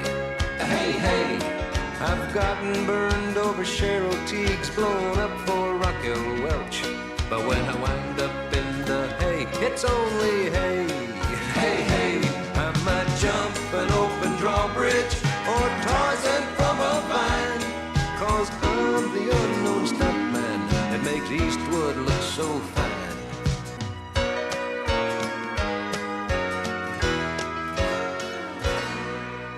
Here's the best 79 pence I've ever spent. Look what I just bought while that was playing. Have a look. Hang on. Oh, yeah. Well, I'm not the kind to... Yes, I bought the instrumental version. It's in a slightly different key, and I need to practice. I don't know the words, but... ladies and gentlemen, the instrumental version of the Fall Guy theme. Hey, hey. I think I can make that work. Let me practice, and in my next job, boy, I'm going to wow those guys. I'm going to wow those guys with it. So the they want to ban heading in football. Now it's only Americans playing football that want to ban it. I don't know whether they're allowed to do it in this country. Where is the not having a little boy or an interest in football? What's the problem? What's your problem with it? What football? Heading. Was it in the sun? In the olden days, they used to head like proper, really rock hard, almost medicine ball type. Footballs aren't like that anymore. Exactly. But I still think if you've got a growing brain, or you're thinking you might use it for something else other than football in the future, you might not want to do that. Or you might just want to grow up and get a life. You might want to do that. I don't know. Do you bounce things regularly off your kids' heads? Well, it depends. depends how quick they are. Do you know what I mean, though? No, I don't know what you mean. Well, I just think that they've got very super soft little bonces. They're all right. Hey, the weirdest thing about babies is that their skull hasn't formed and you can touch their brain. If you're not careful, you can put your finger through it. You can touch their brain, Danny. This is true. Kiddies, because there's like a massive gap there. What's it called? What's it called? Brain gap. Your fontanelle. Can you reshape their heads if you don't like it? Yeah. That's why some kids have got funny shaped heads. Children aged 10 and under... It's true. This is political madness gone wrong. True. It's true. Have been banned from heading footballs after Soccer Chiefs was sued over concussions. Hello. There will also be restrictions on how many headers kids of 11, 12 and 13 can perform per week. What? So someone's keeping account? The changes being introduced in the United States of America could also include... Well, this makes sense. This isn't ridiculous.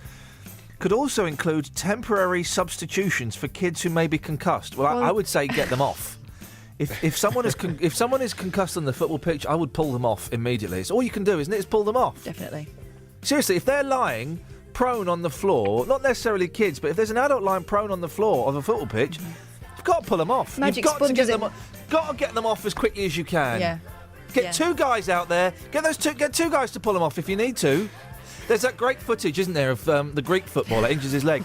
Two guys try and pull him off, and he's having none of it. He kind of wakes up and goes, what are you doing? They said, we're pulling you off.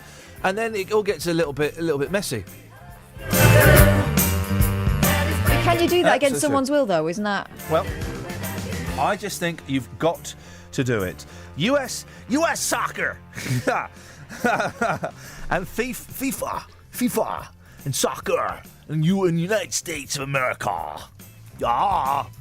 Were taken to court after 50,000 concussions were recorded among high school soccer players in 2010. More than in baseball, basketball, softball and wrestling combined.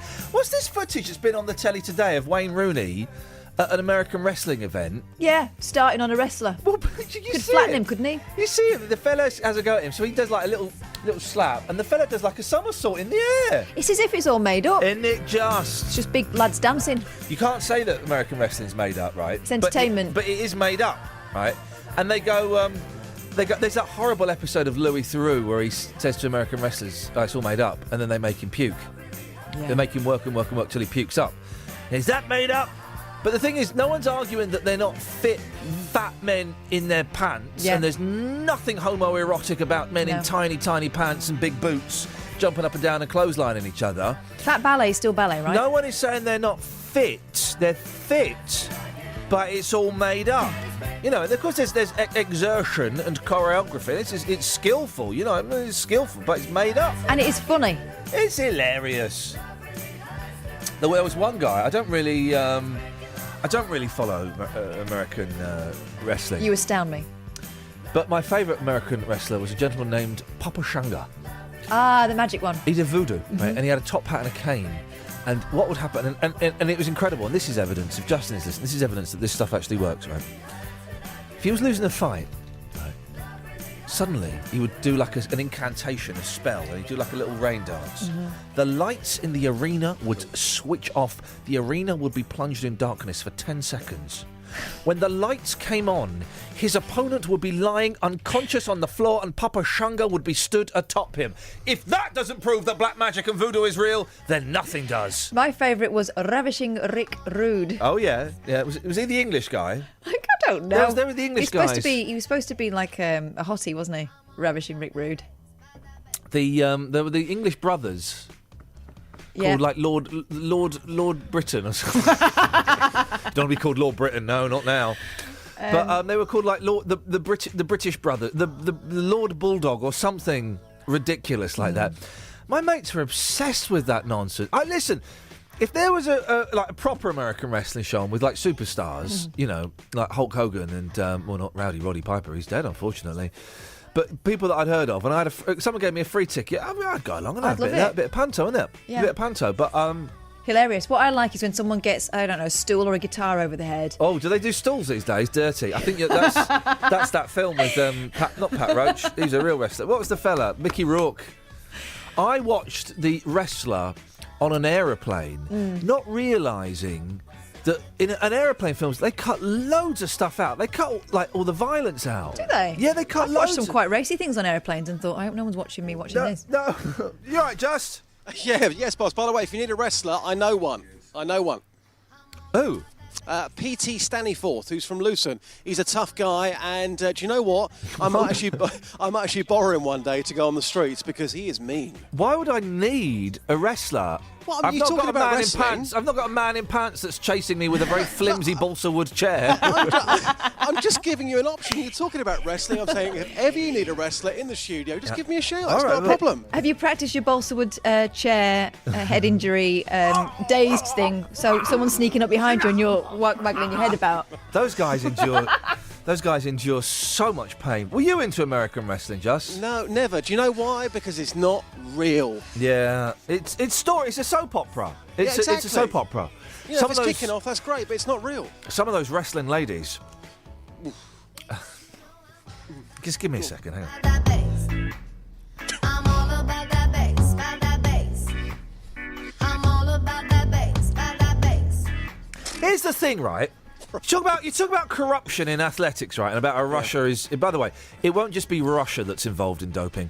It will be every country will be involved in doping in one way or another. Just maybe Fact. they're less subtle about it. Yeah, exactly. Fact. You wait. Everybody is, their collars are sweating.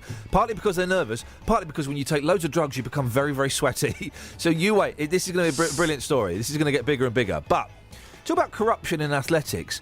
What about corruption in wrestling? Because I've seen every wrestling fight I've ever seen, right? Especially if it's tag team, one of the tag team partners will totally distract the referee and talk to him about something, right? Well, the other one's out of the ring, jumping on him, farting on him, stamping on his head. Or my favourite, bouncing off the ropes. And the referee doesn't. And the audience, the thing is, the audience are going, referee, look, and the referee's going, I'm dealing with this tiny thing. I'm looking at this wrestler's sprained a fingernail. I can't look at what may or may not be going on behind me. I'm trusting that everybody behind me is abiding by the rules of wrestling. And when I turn round in 5, 4, 3, 2, 1. Oh, you've just been stood there. Thank you, guys. Thank you so much. That's corruption. Every wrestling referee should be pulled off immediately. It's all about the roids, and protein. It's now, all Dealey, about the roids and protein. Alan Toussaint has passed away. We played two cracking Alan Toussaint songs. We played What Do You Want the Girl to Do by Boz Scaggs from the Silk Degrees album. Yes! What an album. He's there. He's on a bench, isn't he, by the sea, the front cover. Beautiful. Brilliant. I remember buying it, right, as a punt when I was a student. I remember being embarrassed of that album. Because it's not hip. But man, every song on there is an absolute winner. Well, absolute winner. I've said about this before. I'm moving into my new property, and I'm going to get a different album cover put on the wall from a different decade. Silk Degrees is going to be right up there. That alongside Phil Collins' No Jacket Required. Two amazing albums. We played that. We played Southern Nights by Glenn Campbell. Alan Toussaint, a name that probably most people won't have heard unless they study their record sleeves. Passed away. You've done. You've got a little pack for us. Yeah, I've put together a package because this man's music is absolutely amazing. As you mentioned, a lot of people might not know who he is straight away, but once they hear the songs, they'll certainly know who he is. Here is my tribute to Alan Toussaint. Alan Toussaint, quite simply, an R&B legend.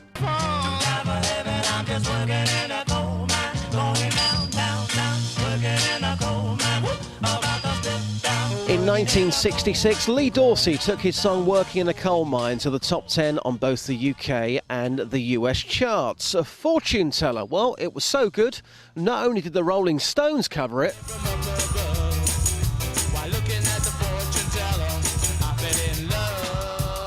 but also The Who. While looking at the fortune teller, I've been in love. Alan told the BBC that his love for music came at a very young age. When I was about 6.5, piano was sent to my house for my sister to play, and she did not take to it at all. It started out a half step flat and got flatter, but it was the only one that I knew at the time, and I was in love with it, and it loved me. It was tender to me. His other songs included Southern Nights, they feel so good, it's a frightening the fantastic Southern Nights by Glenn Campbell, and he produced the disco classic Lady Marmalade for LaBelle. Here's what the Streets had to say. Come on, madam. We are Lady Marmalade. Can we have a marmalade? We are Lady Marmalade. Thanks. Madam, he has made some amazing songs, hasn't he? Yeah, brilliant. What's your memories of Lady Marmalade? Move your thing to that one, don't you? No comment. Tributes have been pouring in. Alan had been due to perform at London's Jazz Festival this weekend. Alan Toussaint, who's died at the age of 77. Daily, excellent stuff. Tastefully done as well. I've just seen what that's brilliant. Thank you for that, Matt. I've just seen what the front page of the Sun is. The front page of the Sun is like a blast from night. Have you seen it? It's like 1985. What's going on? It's a silhouette of a man with a question mark. Right. Hollywood HIV panic. A-list actor's virus diagnosis rocks showbiz. Womanizing star has string of ex-lovers. They are choosing not to out a man who's got HIV. It's incredible. Wow. It's like they're trying to force him out, though. They're trying to force him out. It's incredible. awful. If you read it, it says that he's known for some time. I suspect the women that he's been involved with have known for some time as well. Why do they need to make this a scandal? It's a staggering phrase. It is like 1985. It's awful. Anyway, Delia, I was thinking, there's a great story here, page 3 of the Sun. Oh, yeah. Holy... I don't even know what this word is. Molery. Oh, OK. Children are cashing in on booming economy by getting up to 20 quid. 20 quid from the Tooth Fairy for a lost Nasher. No. Tooth fairies are tiny. They can just about carry a pound. More than a quarter of parents say instead of small change, £5 notes and more are being left under pillows. But one of the parents at our school said that their kid's first tooth came out. They got a £5 for the first one, and then it's £1 after that. Oh, blimey. It's a quid. It's a quid in our house. £1. It's a pound. Daly, could you take that to the streets? How much? Yeah, no problem. Tooth Fairy outrage. Thank you, boss. Travel news for beds, cards and bugs. BBC Three Counties Radio. On the A1M, it's still closed northbound between junction 4 for Hertford and 6 for Welwyn because of an accident that happened last night in the investigation work that's going on. It's causing a northbound queue from junction 3 for St Albans, and there's one lane closed southbound between junction 6 for Welwyn and 4 for Hertford, which is causing a southbound queue from junction 8 for Hitchin. On the M40 into London, a lane's closed on the exit slip road at junction 2 for Beaconsfield, and on the M25 it's busy anti-clockwise between junction 21 for the M1 and 16 for the M40. On the A41 in Hemel Hempstead, it's slow southbound from Two Waters Road towards the M25, and on the trains, Great Northern are reporting 10-minute delays between Welwyn Garden City and Hatfield. Samantha Bruff, BBC Three Counties Radio. Sammy, thank you very much indeed. 7:47, these are your headlines on BBC Three Counties Radio. The A1M is closed in Hertfordshire after a serious accident last night. The road is still closed northbound between junctions 4 and 6, although police have yet to release any details. A man from Luton is calling for his fiancée, who was injured in a fire at a Romanian nightclub, to be brought back to the UK, and a 2-minute silence will be observed across the United Kingdom at 11 o'clock today. Beds, Herts and Bucks weather. BBC Three Counties Radio. Good morning. It's a rather cloudy start for many of us this morning, although some brightness managing to get through, but it is mild. Temperatures all in double figures between 12 and 14 Celsius this morning, and it's not going to get too much warmer, but temperatures up to 15, maybe 16 Celsius by the end of the afternoon. 1 or 2 spots of rain possible. We can't rule that out through the course of the day, but there is a brisk westerly breeze that will flow through fairly quickly. Overnight tonight, a little bit of rain pushing south and eastwards. Once it clears, though, post-midnight, we're going to see the skies clearing, so the temperature's going to drop a little lower. Chillier night compared to the last few at 7 Celsius, and a chillier start Thursday, but some sunshine at last tomorrow morning. A bright, chilly start, but then the cloud returns tomorrow afternoon, and with it, some showery rain. That's your forecast. Three Counties Sport. On Saturday, Luton. Benson, right edge of the penalty area, gets the crossing towards McCoy. And Stevenage. It's with Pett inside the area, turns it back. Return to league action after success in the FA Cup. Oh, it'll come to McCoy, and he scored again. And McCoy in the right place at the right time. And we'll bring you live commentary on both games in Three Counties Sport. Shot from Schumacher, that finds the net, bottom left-hand corner. Saturday from 2, here on BBC Three Counties Radio. This is Iain Lee on BBC Three Counties Radio. So let's look at this story, shall we? Holy Malaria. I don't get Holy Malaria. Holy Molar. Molario. It's Holy Molari. Because you're molar. It doesn't make sense. I know. The headline's great. Pillow cash hike. That's a great line.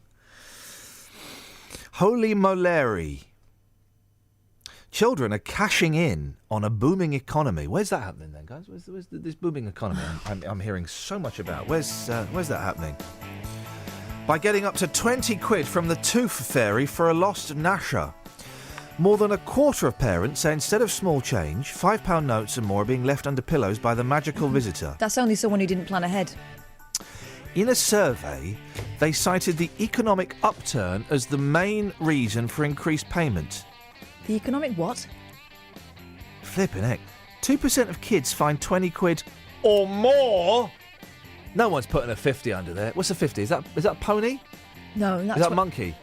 No. One of them is 500 quid. Yeah, and one of them's... What's 50 quid then? I don't know whether a 50 quid's got a name. No, it has. 03459 455 555 if you're Cockney filth. Is a monkey 25 quid? I don't know. It's not my language. I think. What's a donkey? Oh, flipping heck. Don't start bringing donkeys into this. All right. Meaning they can rake in at least 400 quid for a full set of feet. A further 3% get between 10 to 20, 9% receive a tenner, 12% pocket 5. It's a quid, guys. It's a quid. Yeah, you want a lost and found. Sorry? That's what it's called, a pound. A lost and found. No, it's not. Yeah, apparently. No, it's not. Yeah. No, it's not. Or a nicker. Is a nicker. I don't remember. No, a nicker. Yeah, it's a nicker. It's a nicker. A cock and hen is a 10. No, I mean, who says this? Cock and hen. Or a cockle. No. Or a Bill and Benner. Massive Benner. It means Or an Ayrton. London and the South East is the highest payments at £2.50 each. While the Tooth Fairy is more frugal in Newcastle, where kids get 1 penny. What? I mean £1. But despite their gappy bite, 36% of children spend their Tooth Fairy money on sweets. Oh, here we go. Do you know who did this survey? Yeah, dentist. Flipping dentist. Yeah, one dentist. Flipping dentist. Make me want to puke. Pony's 25. Well, what's 50? I need to go and get 50 is a bullseye. Is it? And 500's a monkey. A monkey. Oi!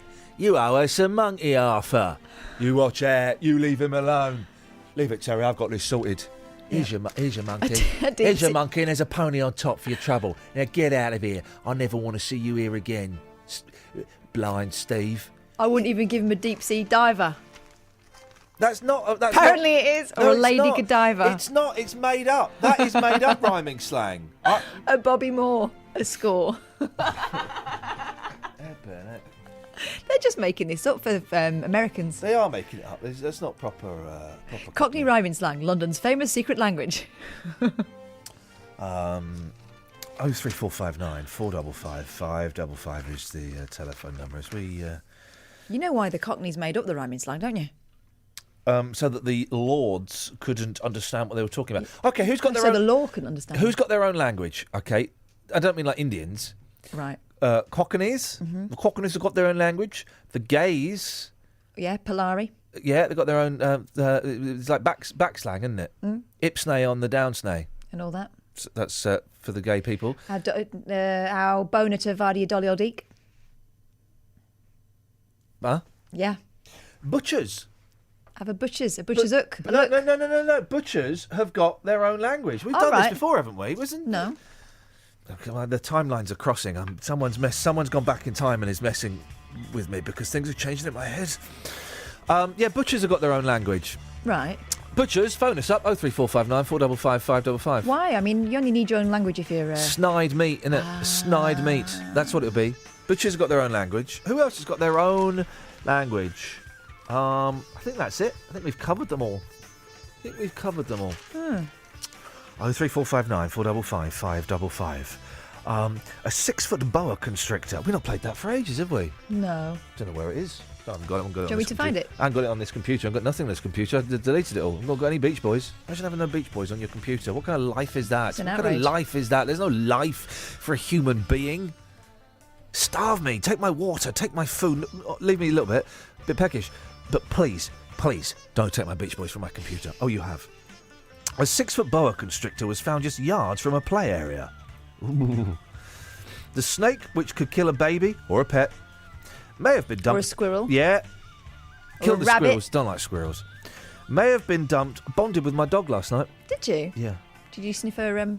No. We bonded. We had a nice little cuddle watching Simon & Garfunkel. Oh, that's nice. Yeah, it was nice. She stinks.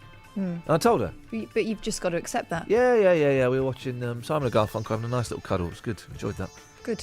I saw a really dodgy-looking squirrel the other day. Oh, yeah. It turns out all the cuteness is in the tail. Because this squirrel had no fluff on its brush. They're drug addicts, aren't they, squirrels? They find drugs, like abandoned drugs, in parks and they eat them. Do they? Yeah, they do. Drug addicts will often use... And I won't go into too much detail of how they do it, but they cook up drugs on tin foil and then they smoke it with a homemade bong. Yeah. and it leaves residue. Right. And the squirrels, and they do it in parks. They're always in those bins. They're always in those parks. They do it in parks, right? And squirrels find this this stuff, and they think, oh, look, it smells nice. It smells nice. You know, it's part of the thing. Drugs smell nice. They go, oh, this smells nice. I'm gonna have some of this. Hi, So what squirrel? What is it to be a squirrel? Look at my hand, man, your tail. And they get off their mash and they become addicted to primarily crack cocaine. Would it make all their tail hair fall out, though? No. Guys, this is one of the myths set up by Frank. Drugs does not make your hair fall out. Well, this squirrel, coming back to the original premise, Yes. had like a rat tail. It wasn't a rat, though. It was a squirrel. Or it could have been a wolf in sheep's clothing, metaphorically. Yeah, you're probably right. Could have been a rat dressed up for Halloween. Could be a rat that's confused. Yep. Could be a rat that thinks it's a squirrel. Or a scrat. A riral. Dangerous game, guys. Dangerous game. The RSPCA do-gooders took the creature into care in Bexley Heath, South East London. What are you looking at? What are you flipping looking at? That's my little baby, right? It's my baby. Where did that come from? What are you looking at? Madam, I'm the doctor. I need to look. What are you looking at? Get out of here. They don't like people looking, do they? They don't. These are my family I'm talking about. I'm allowed to talk like this because I am their kind. What are you looking at? Stop looking at my baby. Stop looking at my little baby. Because I will find you and I will make your life a misery. I once Leave it, girl. Leave it, girl. It's not worth it. Let's go. We're gonna go. But what? You mark my words. I know. I've got your card marked, Sunshine. I once got Bexley'd on for saying "excuse me" to somebody. They thought I said it in a tone. Well, there you go. The RSPCA's Anthony Pulfer said he was lucky he was found because it was far too cold for him to be outside. He was very lethargic. We are concerned he might have been dumped. If he has, that person had better watch out because we're going to find them and we're going to teach them a lesson they will never forget. Me and the boys from the RSPCA are going to come round. We are going to sort you out good and proper. Let's just say you won't be dumping no snakes near playgrounds ever again, Sunshine. Right? You won't be able to hold a flipping snake. You look like a snake once we finish with you. And that's a quote from the RSPCA. I think perhaps taking things a little bit too seriously. Let's get the travel. Travel news for beds, cards and bugs. BBC Three Counties Radio. The A1M is still closed northbound between junction 4 for Hertford and 6 for Welwyn because of an accident that happened last night and investigation work that's going on. It's causing a northbound queue from junction 3 for St Albans, and the A1M southbound has a lane closed between junction 6 for Welwyn and 4 for Hertford, and that's causing a queue from junction 8 for Hitchin. On the M40 into London, the lane's closed on the exit slip road at junction 2 for Beaconsfield, and it's also slow on the M1 southbound between junction 13 for Bedford and 12 for Flitwick. In High Wycombe, the A404 has a lane blocked because a vehicle's broken down at the M40 High Wycombe Handy Cross roundabout, and that's causing a delay from the Marlow junction. And in Wendover on the A413, that's been partially blocked southbound by a two-car accident at Dunsmore Lane, and that's causing a delay from Nash Lee Road. Samantha Bruff, BBC Three Counties Radio. Thank you, Sammy, and thank you, Linda, on the text. Yes, of course we're including body language. If you include hand gestures, bookies at racetracks have their own language. Yeah, they do the old tic-tac-toe, innit? And it's American for noughts and crosses, by the way. Who's got their own language? 03459 4555. Local and vocal across beds, hearts and bucks. This is BBC Three Counties Radio.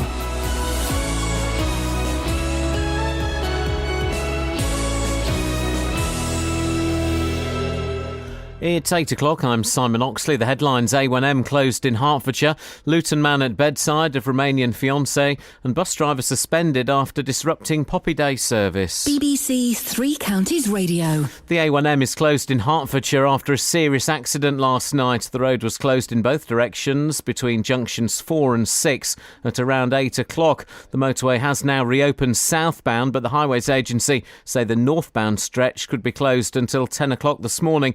Hertfordshire Police have so far not released any details. The Roads Police Unit say they can only describe it as a very serious incident. A man from Luton is calling for his fiancée, who was injured in a fire at a Romanian nightclub, to be brought back to the UK. 31-year-old Dwayne Mensah has been at the bedside of Romanian-born Elsa Albu for the past 11 days. He says she'll die if she has to stay there. More from Gail Sanderson. 37-year-old Elsa suffered severe burns in the fire, which claimed the lives of 46 people. She's been in an induced coma for the last 11 days. Her fiancé says that at first, Romanian officials said they would pay to fly her back to the UK to get treatment, but they're now reconsidering that offer. He believes Elsa, who's a British resident and taxpayer, will die if she doesn't return home. The Prime Minister is joining more than 60 world leaders in Malta for a two-day summit to discuss ways of reducing the number of migrants coming to Europe. Today's talks will focus on how to stem the numbers crossing the Mediterranean from Africa. Police in Watford say they're treating Monday morning's fire at a bed and breakfast in the town as suspicious. 26 people were evacuated from Phoenix Lodge in St Albans Road just after 5:30am.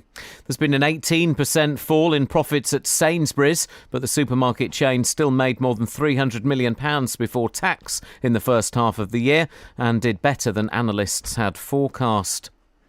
A 2-minute silence will be observed across the United Kingdom at 11 o'clock today, Armistice Day, in memory of all those who fought and died for Britain in conflict since the start of the First World War.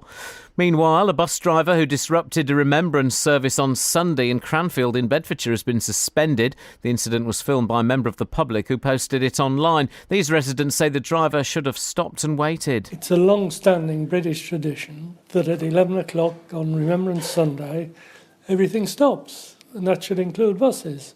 And he shouldn't be hooting his horn at people because he's had to stop. It was a job's worth. It was silly. He was told by the police to stop and he didn't. In sport, a senior official in Russian athletics has acknowledged his organisation does have a problem with doping. Mikhail Butov, the General Secretary of the All-Russia Athletic Federation, was responding to the damning report by an independent commission that accused his country's sportsmen and women of widespread state-sponsored cheating. The weather mostly dry and mild, a few bright or sunny intervals, a maximum temperature 15 degrees Celsius. And you can get the latest news and sport online at bbc.co.uk/3 counties. Thank you, Simon. The more I hear about this drugs scandal, the more I kind of think, who cares really? Who cares really? And Russia don't care, obviously. Everybody's going to be involved. I just kind of think,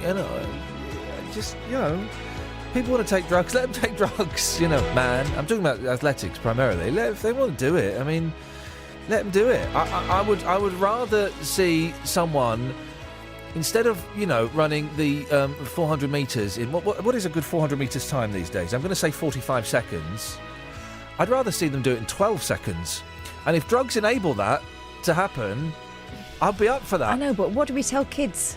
How do I run like that man? How do I become a hero like that and get a gold medal? You have to work very, very hard at trying to find a contact. That's what we tell them. You've got to work very hard at trying to find the right people in those locker rooms, in those gyms. The base level fitness has to be extraordinary, though, to start with, because doesn't it's not going to be like, you're not going to get Dealey if he takes a load of drugs.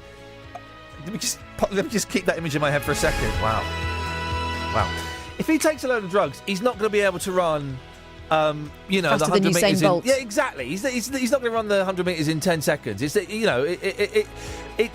you've got to be fit anyway. All right, I'm just putting this out there. I'm thinking out loud. Mm-hmm. We let fit people and artists take drugs. I've argued before that some of the best art that we've ever had comes from drug taking. Revolver by the Beatles, first example I can think of. Well, we let fit people and musicians and artists take drugs. But it's not bad, is it? Well, we can leave it dangling for a discussion. But unfortunately, if you take drugs and you're a sportsman, it will not be dangling. That's the problem. That's the sacrifice they make. 03459 455. Hands up, yes, miss. But it will end up being a battle of chemists rather than athletes, won't it? Yeah, sure. Why not? Let's take it to the lab. Why not? Why not? Sad though. Why? It's not. Why is it sad? Because it's supposed to be, man doing his very best with what he's got, not with what he's got in his test tube. Oh, is it? Isn't it? Women are allowed to run in the Olympics as well. I meant man with a capital M. Thank you very much indeed. Unbelievable. We even talk about women's football on the BBC now.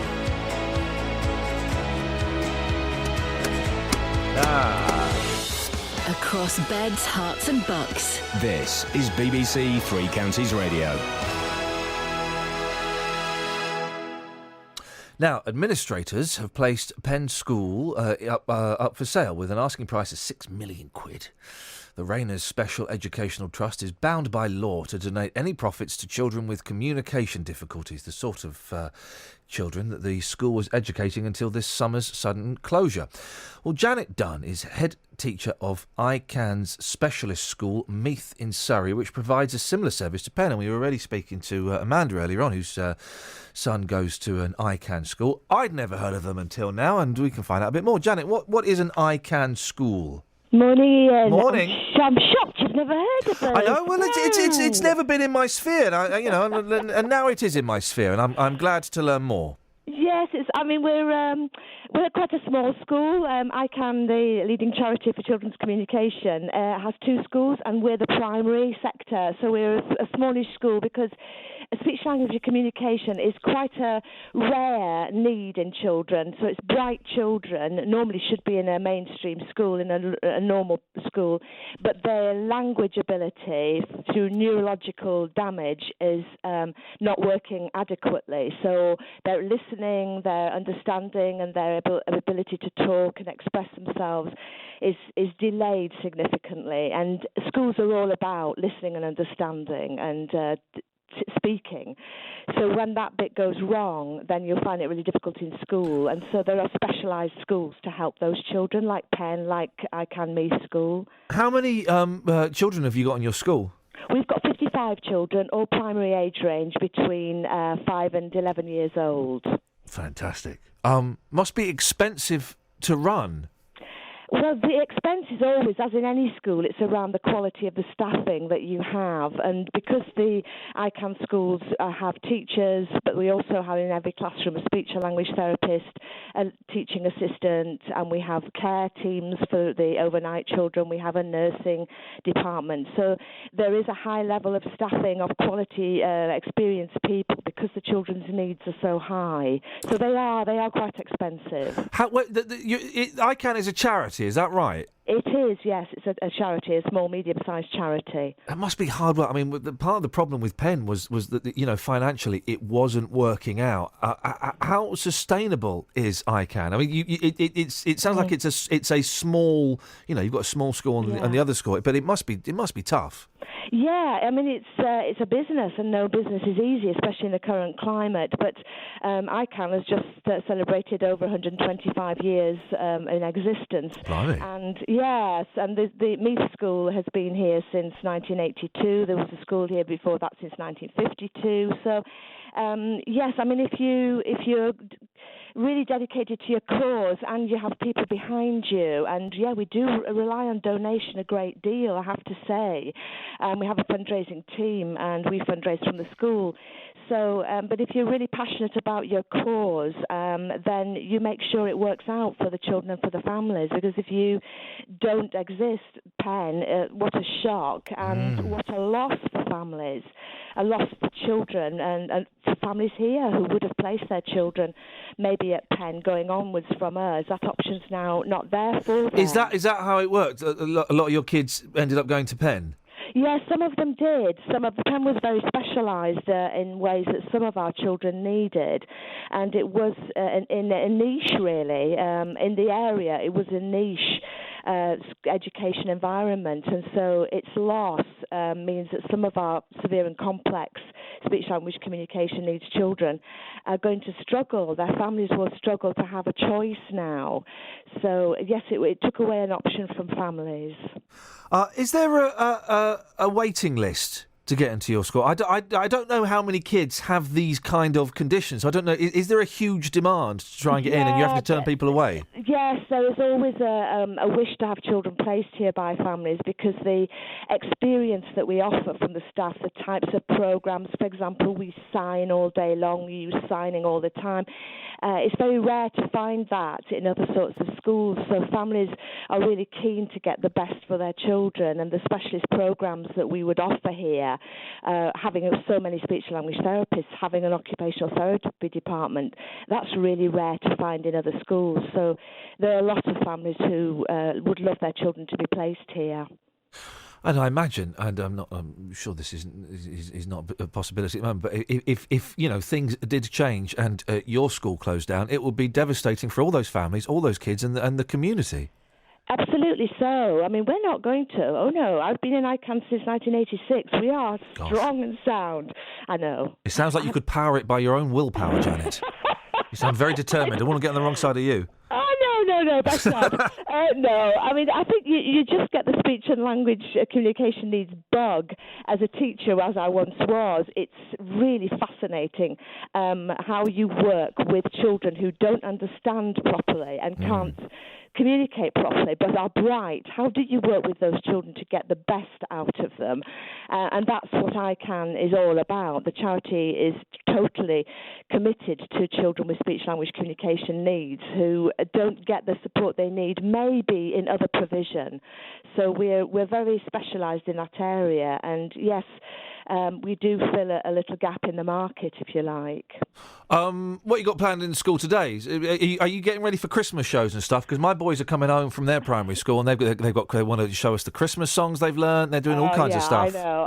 A fever's beginning to rise in here. We're a bit sort of on the cruel side. Our children get so excited and wound up that they then cease to learn. So we have the not until December the 1st. That's the rule in here. Fair enough, yeah. We sort of try and put it on the background so that we could keep on learning, because they've got so little time with us. It's precious, and we need to, do the best we can for them.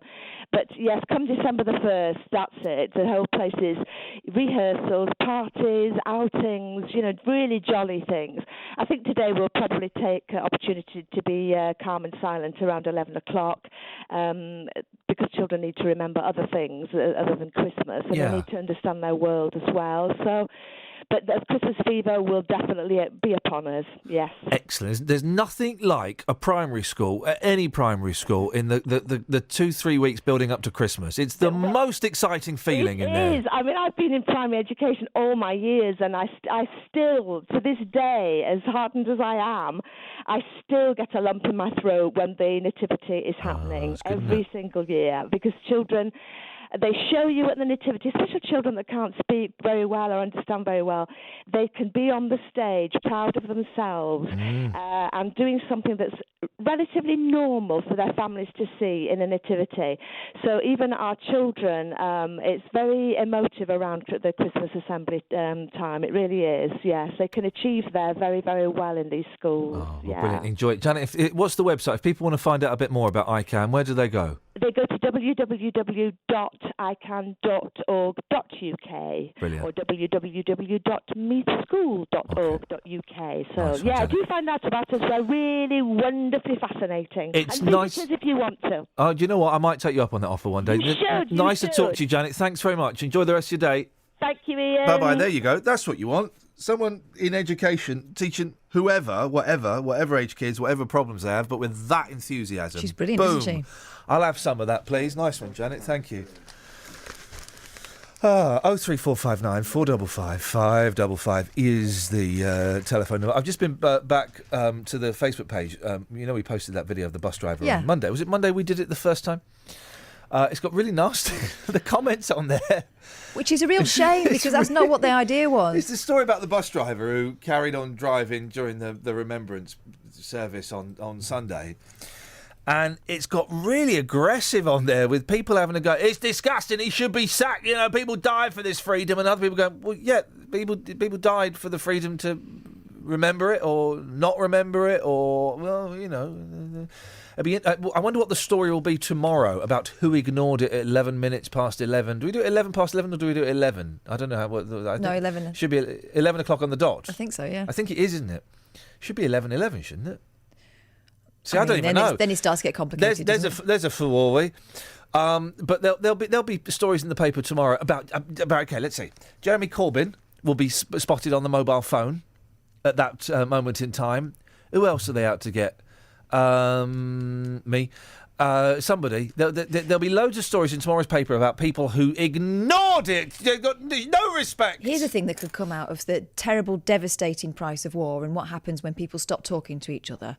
How about we have a day where we resist being offended or being pushed into offence or having a go at people that we haven't heard of before, but just feel it makes us feel better by being superior to them, by being offended and playing kind of offended top trumps. How about we do that? For a second, I thought you were going to suggest that instead of a minute's silence, we have a minute of just talking to the person next to us, even if we've never met them. That would be awful. I could never do that. Never. Travel news for beds, cards, and bugs. BBC Three Counties Radio. There are delays on the A1M in both directions between junction 6 for Welling and 4 for Hertford. There was an accident and that's causing delays southbound from junction 9 for Letchworth and northbound from junction 3 for St Albans. On the M40 into London, lanes closed on the exit Slip Road at junction 2 for Beaconsfield, and the A404 in High Wycombe has a lane blocked at the M40 High Wycombe Handy Cross roundabout. That's because of a vehicle that's broken down and it's causing a delay from the Marlow junction. In Hemel Hempstead on Bedman Road, there's been blocked by an accident at Bunkers Lane, and on the trains Great Northern are reporting 10-minute delays between Welwyn Garden City and Hatfield because of a power problem.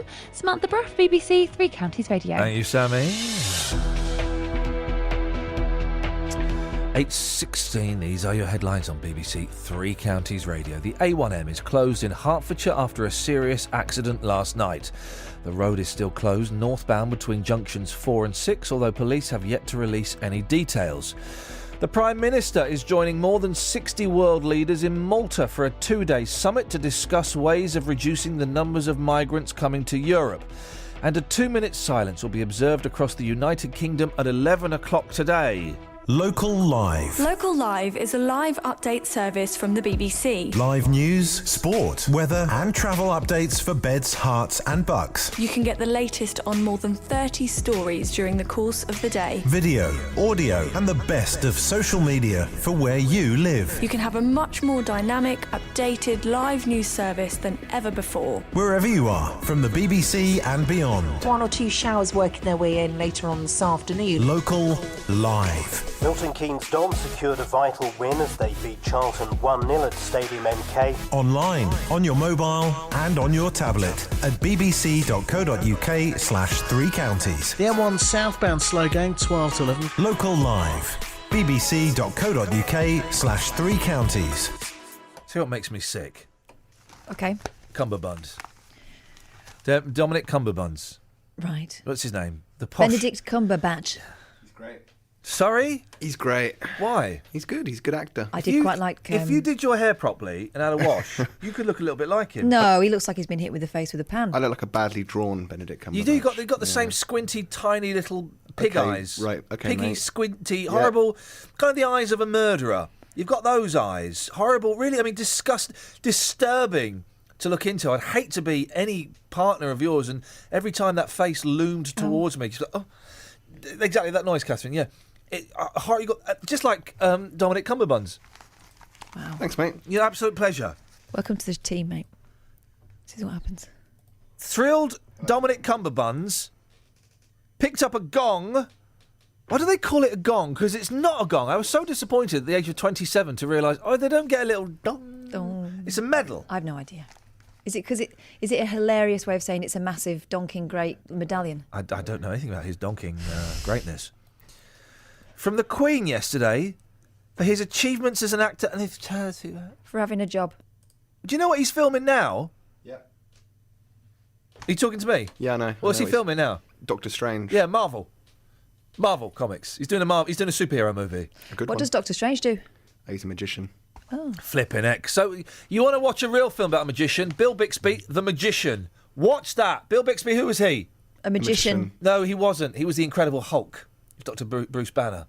But he also played the magician in the TV movie The Magician, 1977? It's a classic, mate. Forget your Doctor Strange, forget your Dominic Cumberbuns, go and watch that. Go and download Doctor Strange is good, Go and download it from, I don't know, Networds or Torrent or something. Is that a thing? He's 39! He looks about 10 years older than me! You slimy little... Jealousy. Yeah, no, powerful emotion, isn't it? Very strong. He was made a CBE. Well, which one's a CBE? Not as good as an OB, I don't Yeah, think. exactly. But still good, still better than what I've got. I hope the bloke that played Stephen Hawking gets a knighthood. Yeah. Well, that could happen. Yeah, exactly. And that will teach cummerbuns. To do what? To stop. Just to stop. It really does.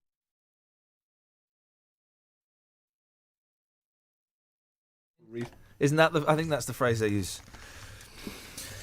Posh Benedict, 39. That's how the newspaper describe him. I mean, he is posh. He's Benedict. He's not 39. Currently shooting Marvel film Doctor Strange. Was made a CBE. Left at Buckingham Palace, where he was joined by his wife. Tasty, hang on. classy CBE, bird. I think, is better than an OBE. Tasty, classy bird, Sophie Hunter. 37. Not half. Last month, the Sherlock star was blasted for apparently saying F the politicians while asking for donations for refugees on stage. Yesterday he said... What did he say, Ian? Yesterday... Come on. He said he wants... Yep. Yesterday he said he wants to do good for other people. Well, don't we all? Flipping it. I mean... I want to do good for other people. Was it like that? That's not a bad impression, actually, mate. Do it again. I can't. I've got a sore throat. How it goes? I want to do good for other people. You can do the best Dominic Cumberbatch, Kath. I want to do good for other people. No, that's Minder. Ah. I want to do good for other people. 221B Baker Street. Oh, that's good. I've never watched that rubbish, and I never will watch that rubbish. It's good, mate. We won't go. I like it. We won't go black, says Asda. Asda is pulling out of Black Friday sales after punch-ups over rubbish own-brand TVs. They probably don't want to do a big giveaway. The supermarket owned by American giant Walmart, who invented it. We've only had it here like 3 years. Mm-hmm. It's a horrible, horrible thing. What's your problem with it?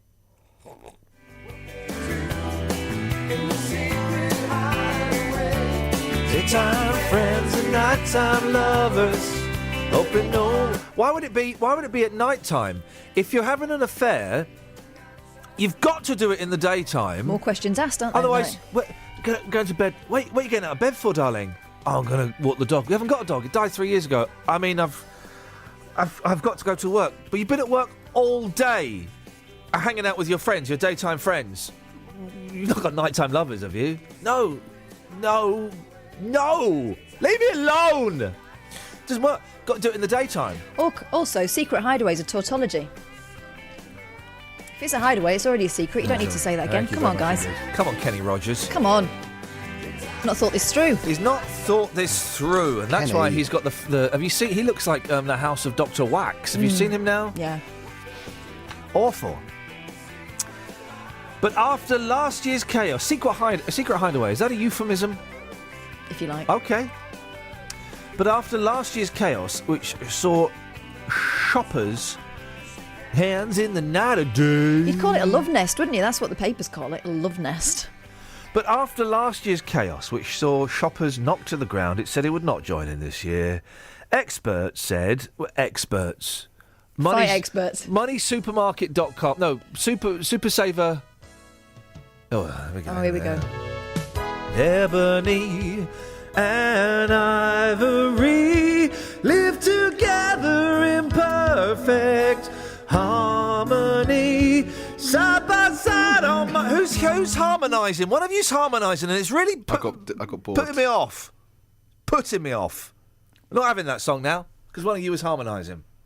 Kath was humming, and I was just talking. It's put me off. It's a tough song. I was doing both of them. It's all about harmony. No, it's not. It was about me showing my vocal range as Paul McCartney and indeed Stevie Wonder's. I was doing both of them. Didn't need harmony. Oh. They never met when they recorded that song. They did it via satellite link-up. So much for harmony. Yeah, exactly. Paul just released it without the other bits in, just his bits now. Has he? Yeah, he sings it all now. Has he? Yeah. Good for him. Well, the Barbara Streisand... Paul. Signs Paul's gone a bit too far. Barbara Streisand... Well, Paul McCartney, as we know, is a huge racialist. It's a joke. He's not. Oh, I found a brilliant thing, right? I wonder if it's on my computer. Probably not. I've got this CD version of Flowers in the Dirt by Paul McCartney, right? Yeah. Is that what it's called? And on there is a track I've never listened to. It's Paul's Message, right? This is flipping brilliant. It's 30 seconds. And it popped up on iPod Shuffle the other day. This is a bonus track on the Japanese version of Flowers in the Dirt. Paul McCartney's 1989 collaboration with Elvis Costello, right? This pops up, right? And it starts off, you think it's going one way, and then, like all Paul McCartney sentences, it just kind of, at the end of it, you go, so what? Okay, here we go. Hello, Japanese fans. This is Paul McCartney. Already it started off weird, right? Hello, Japanese fans. This is Paul McCartney, right? So what could he be addressing the Japanese fans about, do we think? In a 30-second little message entitled Paul's Message. Kath? Meat Free Monday. You think about Meat Free Monday, Danny? Just saying thanks for your support. I thought that's what it was going to be, right? You get the tone, there's going to be a message, right? I thought it would be about whaling or something, right? And about him wailing on. But this is flipping brilliant. This is my favourite. This is song of the week, guys. Hello, Japanese fans. This is Paul McCartney. I wish every one of you to do something to help this planet Earth. Right, so he wants us to do something. So we've got a message, right? Stop blowing off. Stop blowing off. He's got a message, right? He wants us to do something. So it's not just a thanks for buying my album and the continued support. Let's not talk about when I spent 10 days in a Japanese prison for bringing that weed in Linda's handbag. So he wants us to do something. So that's what I thought is whaling. It's got to be whaling. Late 80s, Rainbow Warrior, Greenpeace, all of that stuff. Is whaling, wasn't it? Mm-hmm. It continues. This planet is now suffering from various damages, such as a hole in the ozone layer. Do you remember the hole in the ozone layer? Don't mention that no more. Global warming. So he wants the Japanese, to use less aerosols and stuff like that. That was big in the late 80s, wasn't it? The global warming and massive deforestation. OK, so, right, he wants Japan to save the planet by using less aerosols. Stop origami. Stop it! Stop chopping down the bonsai trees. They're tiny little axes. The bonsai axe is tiny. Stop chopping down the bonsai trees. In fact, stop growing small trees. Grow big trees and save the whales. Is that what you want, Paul?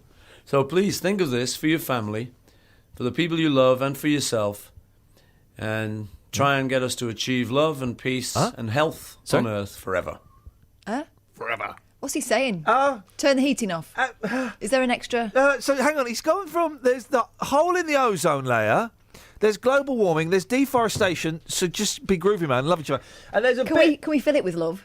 There's a bit when he realises he doesn't know how this is going to end. He goes, Hello, Japanese fans. He goes, McCartney.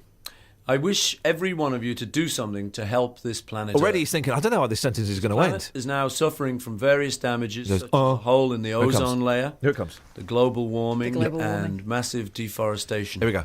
So please think of this for your family, for the people you love and for yourself, and try and get us... That's the bit, the moment when Paul McCartney realises he hasn't got a clue what he's saying. And there, it's the end of a man who's lost in his own mullets. Travel news for beds, cards and bugs. BBC Three Counties Radio.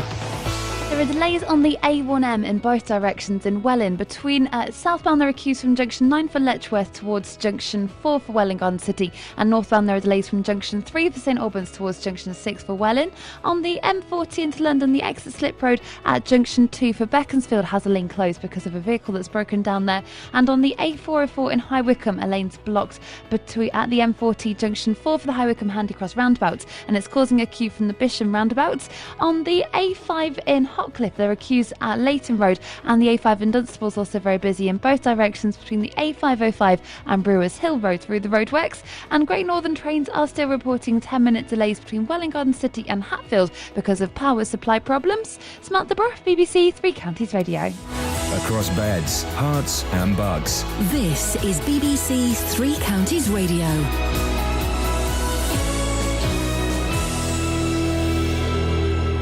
It's 8:30. I'm Simon Oxley. The A1M has reopened in Hertfordshire after a serious accident last night, believed to have involved a car and a motorbike. The road was closed in both directions between junctions 4 and 6 from around 8 p.m. The motorway has now reopened southbound and northbound. Hertfordshire Police have so far not released any further details. Billions of euros in aid will be offered to African countries in the hope of reducing the number of migrants coming to Europe. EU leaders, including David Cameron, are discussing the crisis at a two-day summit in Malta. And a 2-minute silence will be observed across the UK at 11 o'clock this morning in memory of all those who fought and died for Britain in conflict since the start of the First World War. Three Counties Sports. BBC Three Counties Radio. England's cricketers start their 4-match one-day series against Pakistan in Abu Dhabi this morning. England without injured bowlers Mark Wood and Stephen Finn, so who might get the chance to play? Here's Captain Owen Morgan. We obviously have two left-armers within the squad, with Liam Plunkett and Chris Jordan also, who have different aspects to their game that might well come into use out here, because the ball doesn't move a great deal off the straight and you have to come up with different ideas, which is a challenge within itself. If we can get the ball reverse swinging as quickly as possible, I think that brings a different element into it. So again, the test for the bowlers is there as well. There are challenges within this series, and whoever gets the opportunity, I'm sure, will embrace that. In football, Luton gave a trial to a non-league striker in yesterday's 3-2 development squad defeat to Milton Keynes Dons. Vaz Karagiannis has scored 15 goals for Leatherhead this season. Tom Hitchcock and Rob Hall were among the Dons scorers at Stadium MK. Boreham Wood were 2-1 winners at Bromley in the National League last night. Luke Howell scored both goals in the opening 11 minutes. Stevenage striker Dipo Akinyemi has joined Aldershot on a 1-month loan. Elsewhere, Blackburn's Gary Bowyer has become the 8th Championship manager to be sacked this season. And one of the heads of Russian athletics has acknowledged the country does have a problem with doping. Mikhail Butov, the General Secretary of the All-Russia Athletic Federation, was responding to the damning report by an independent commission which accused his country's sportsmen and women of widespread cheating. BBC Three Counties News and Sport. The next full bulletin is at 9. Hello, Japanese fans. This is Paul McCartney. I wish every one of you to do something to help this planet Earth. This planet is now suffering from various damages such as a hole in the ozone layer, the global warming and massive deforestation. So please think of this for your family, for the people you love and for yourself, and try and get us to achieve love and peace and health on Earth forever. This is Iain Lee on BBC Three Counties Radio.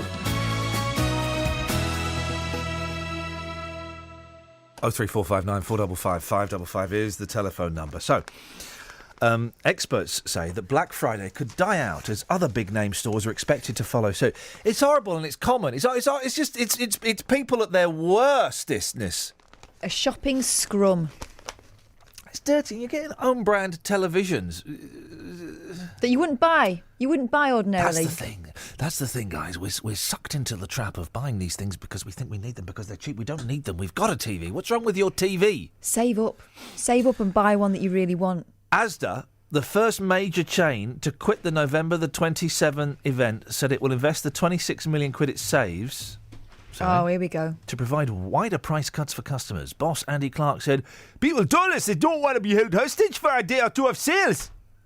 Hang on, people are getting held hostage? Oh, gosh, it got really rough, didn't it? What the hell is going on?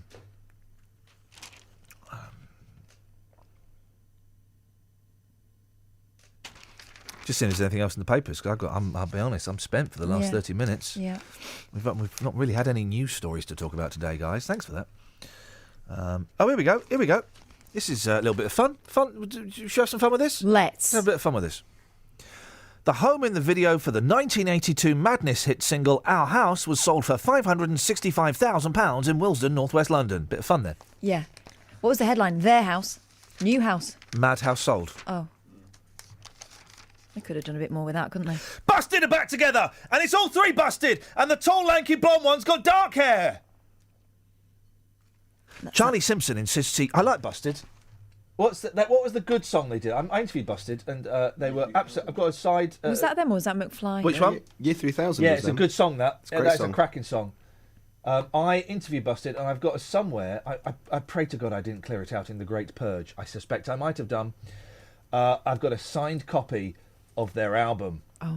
Yeah. Wow. Although I think actually I may actually have chucked it out. These things. I saw Busted or McFly once at an airport in Japan, and they were tiny. Oh, then it was McFly. Because Busted, One of them's tall. The tall fella is flipping huge.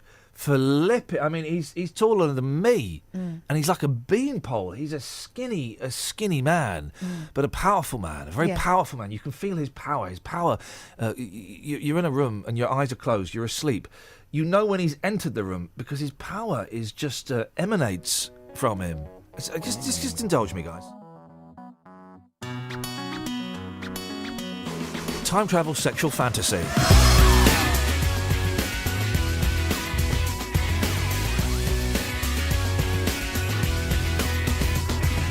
One day when I came home at lunchtime, I heard a funny noise. Went out to the backyard to find out if it was one of those Rocky boys. Stood there was my neighbor called Peter and a flux capacitor. He told me he built a time machine like the one in the film I've seen. Yeah. Time travel fantasy. To the year 3000. Not much has changed, but it lives in the water. And your great-great-great-granddaughter is looking fine. She's having some of this. Yes, she's having some of that. That is a classic pop song. It was nice, yeah. Oh, no, it's a great pop song. Great. It's a great song. I love that song. Having to go to boy bands and another one and another one. Charlie Simpson insists he genuinely meant it when he publicly vowed never to rejoin Naughty's boy band Busted. Let's just read that again and then remember the fact he's rejoined Naughty's boy band Busted.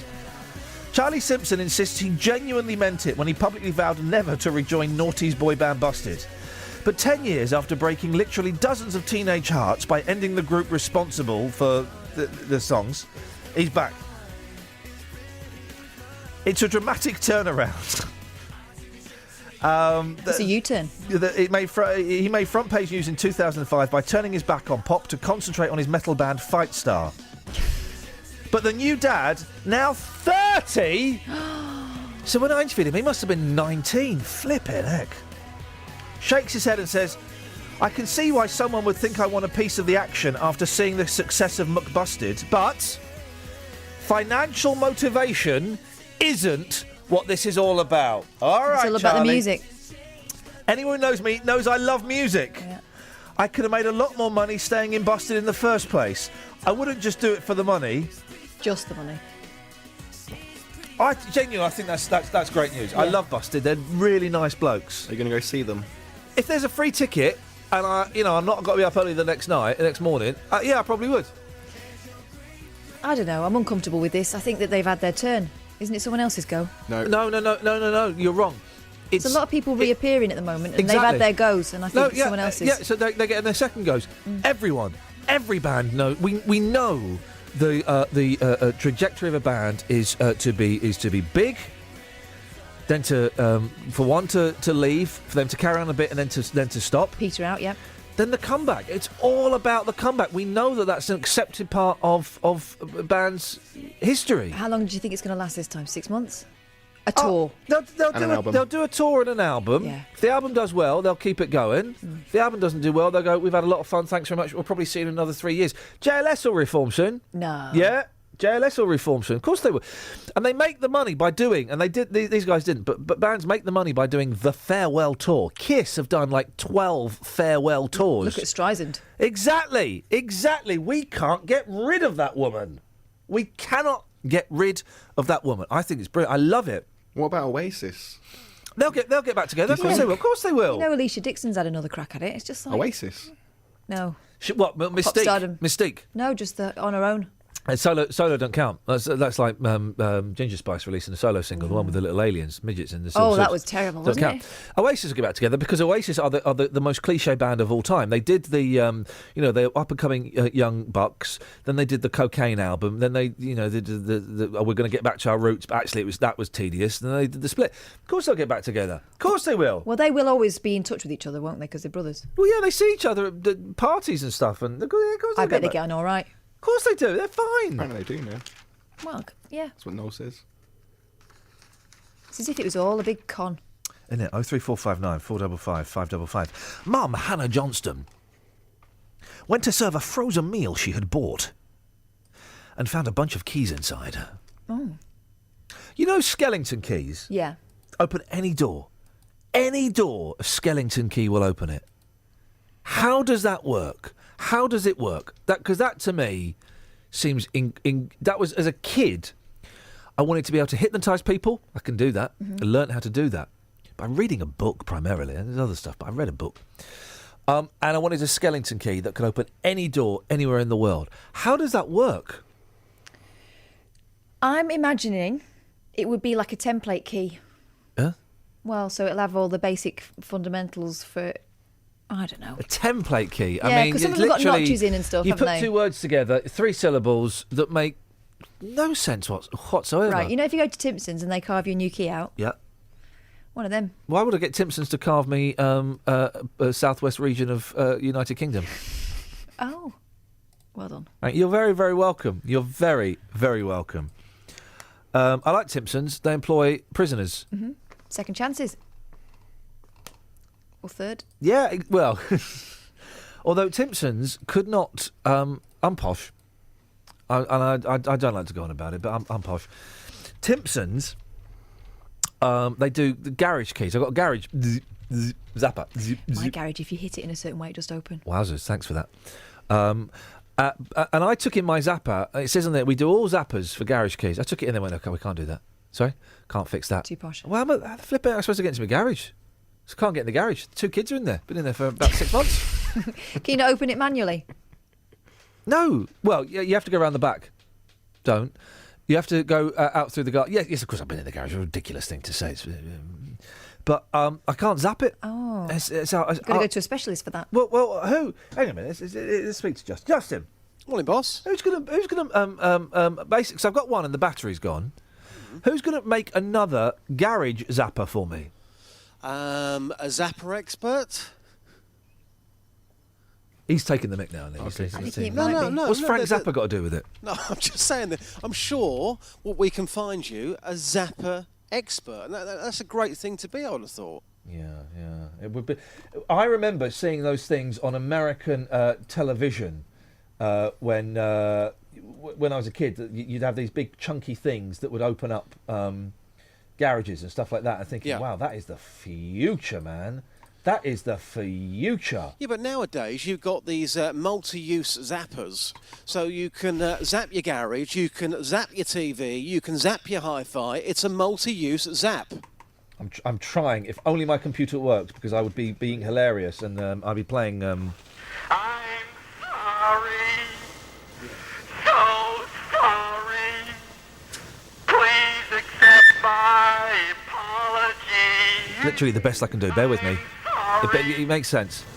Frank Zappa. There we go, you singing. It's a Wild Man Fisher singing. I'm sorry, Frank Zappa. None of my Frank Zappa is on my computer. I really am going to have to throw this computer into the waste bin. 03459. Justin, can we come to you after the weather and do teeth? Is that all right, fella? No problem, mate. No problem. Muchos appreciatos. Oh, you don't know how Skellington keys work, do you? Skellington keys? Yeah. No, sorry, I don't know. All right, thank you. I just asked. 03459 455 555. Hannah, 29, had cooked the roast pork loin from Farm Foods for 3-year-old son Logan. Logan? Green people are Soylent Green. Oh, that's a different film. And some friends when she discovered the 2 keys on a chain. She said in Bury St Edmunds, Suffolk local. To there, yeah. I only thought it when I cut it up. Wasn't very nice. Farm Foods was apologetic and said this has never happened before. And that is the end of the story. What was in it? Keys. Oh. Maybe instead of roast pork loin, it was quiche. Yeah, okay. Thank you very much. Travel news for beds, cards, and bugs. BBC Three Counties Radio. On the A1M, there's still a lane closed southbound between junction 6 for Welwyn and 4 for Hertford because of barrier repairs and emergency repairs going on after an accident yesterday. It's causing a delay southbound from junction 9 for Letchworth, and northbound it's all reopened again, but it's very slow from the junction 1 for the M25 all the way to junction 6 for Welwyn. On the A404 in High Wycombe, a lane's blocked at the High Wycombe Handycross roundabout at the M40, which is causing a delay from the Temple turn-off at Bradenham Lane. And in Wendover on London Road, it's been partially blocked southbound by an accident involving 2 cars at Dunsmore Lane, and that's causing delays from Dashley Road. In Hotcliffe on the A5, they're accused in both directions at Leighton Road, and it's also busy in Dunstable in both directions on the A5 between the A505 and Brewers Hill Road through the roadworks. On the trains, Great Northern reporting 10-minute delays between Welwyn Garden City and Hatfield, and also Southern trains have disruptions to services between Watford Junction because a train's broken down. Samantha Bruff, BBC Three Counties Radio. Thank you, Sammy. 8:45. These are your headlines on BBC Three Counties Radio. The A1M has reopened in Hertfordshire after a serious accident last night, believed to involve a car and a motorbike. The Prime Minister is joining more than 60 world leaders for a jolly in Malta for a 2-day summit to discuss ways of reducing the number of migrants coming to Europe. And a 2-minute silence will be observed across the United Kingdom at 11 o'clock today. Beds, Herts and Bucks weather. BBC Three Counties Radio. Good morning. It's a mild start across all 3 counties this morning. The temperature well in double figures at around 13, some places 14 Celsius. So the temperature staying constant through much of the day. By the end of the afternoon, we're looking at it being around 15, maybe even 16 Celsius. But there is a lot of cloud around today. We've been looking at the Weather Watchers website, and yes, there is a lot of cloud. However, the sun is peeking through up in Bedford. We've had one of our other Weather Watchers up there just posting a report card, and you can see some blue sky up there. Elsewhere, however, not so lucky. Hemel Hempstead, we've got Richie's Retreat there, our weather watcher in Hemel, which reports quite a lot of cloud around. I'm just looking at it there. And also in Quainton, there's quite a lot of cloud being produced there as well. So this cloud is going to be with us for much of the day, and the temperature, like I said, remaining mild. Could get 1 or 2 spots of rain in this cloud as well, most likely though over the Chilterns, over higher ground. Now overnight tonight, we'll have a drizzly band of rain push through. Once it clears, or clearing skies, we're going to see the temperature drop. So it's going to be chillier than it has been for the last few nights, 7 Celsius being the minimum. And for tomorrow, a sunny start. At last we can see the sunshine again, bit of blue sky, but it's short-lived as the cloud increases throughout tomorrow morning, bringing some showery rain tomorrow afternoon and evening. Maximum temperature though staying mild at 15 Celsius. That's your forecast. Thank you very much indeed. Neil Stuke follows me on Twitter. Did you aware of Neil Stuke? No. Google him, you'll recognise him. He follows me on Twitter. He's famous. Oh. What's he after? I don't know. Hopefully he wants me to appear in Series 4 of Silk. That's what I'm hoping. BBC Three Counties Radio. We all know that the weather can be sunny and bright in one place, and just down the road it's blowing a gale, which is where BBC Weather Watchers comes in, your chance to join the nation's favourite conversation and share the weather where you are. A new website that lets you tell the nation and your neighbours exactly what's going on. Get digitally creative and build a unique record day by day. You'll hear the latest from Weather Watchers on BBC Three Counties Radio. And you may even see your picture at 6:30 on Look East on BBC One. To become a BBC Weather Watcher, simply sign in online at bbc.co.uk/Weather Watchers. BBC, make it digital. BBC Three Counties Radio. More importantly, I'm also followed by Morph and Dave Benson Phillips. This is Iain Lee. On BBC Three Counties Radio. Right, Justin! Player! Hello. Oh, hang on a second. Julian's up. Morning, Julian! Morning, how are you? I've been better. I'm bunged up today. I'm a bit bunged up, Jules. Oh, never mind. You need some crystals you buy at the chemist. Put it in hot water with a towel over your head and breathe it in. Crystals? Crystals? Crystals? Mental crystals. It does sound mental, you're right. What you got for us, Julian? 2 questions for you. Uh-oh. Your zappers for your garage, you're saying you're trying to get one fixed because it doesn't work. I want to get one. I want to get one fixed, and I want to get another couple made. Yeah, but you said you got one with a flat battery. Why don't you just get a new battery? Is that? Can you do that? Well, if it's got a flat battery, you can change the battery. All right, well, OK. All right, Clever Clogs. The thing is about that one, it means only I can open it, not my wife. Also, the little clip that means it clicks onto your keyring is broken, and it's covered in pomade. In pomade? Wash it clean. I don't know what your problem is. My problem is called Julian. You had a second point you wanted to ram down my throat. Yes.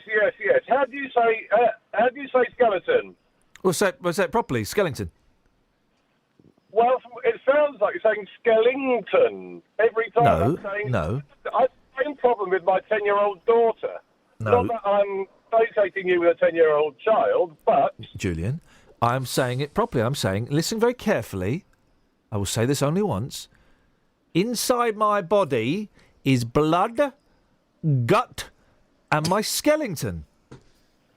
Yeah, okay. I bet if you get any other listeners, I bet they'll say it sounds like you're saying. All right, Graham. I'm sorry, Justin. That's all right, mate. I'm angry now. It's one all angry. here. Right, It's one all. Right, here we go. You got a house? Do you live in a house, Julian? I do indeed. Ooh, it's got a house. Right. Okay. Well, you're up for the challenge then. How do you heat your house? With oil. Right. Oh, this is one of them. Have you got a big brick tunnel that goes from the living room up to the roof? Yes, I have. What would you call that? A chimney. I thought so. One of them. Bye-bye. It's a chimney, of course. It's a chimney, Julian. Chimney. Thank you very much indeed. We'll let him go. I mean, thank you, Julian. To be fair, mate, he pwned you on point 1 there, but you pwned him on point 2. Point 2 and point 3. Well, I would say 2-1. Point 2 and point 3, and I keep my skeletons in my chimney. I bet he says Dracula instead of Dracula as well. Yeah, Julian. Hello. Prince of Darkness, Vlad the Impaler, lives in Transylvania. I want to drink your blood. Not bad. Put that on the list of voices on my CV. Yep. What's his name?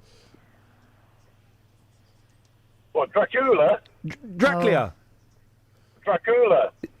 He's too big for his boots, that guy. Can I ask Julian a question? Of course as well? you can. Yeah, of course you can. Julian. Okay.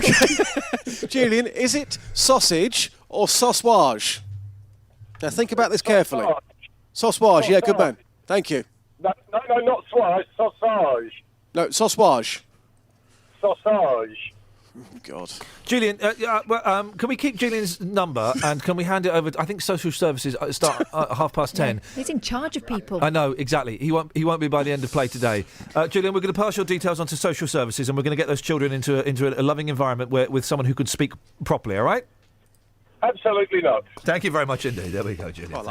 I liked him as well. Good sport. Good spunky call just before the end of the show. That's what we need. Daily. Yeah. How much, when your teeth fall out, how much does the tooth fairy whack under your pillow? Well, I mean, the going rate back in my day was about 50 pence. Yeah, 50p. Quid is fair. Quid is what, fair. Even dude. now?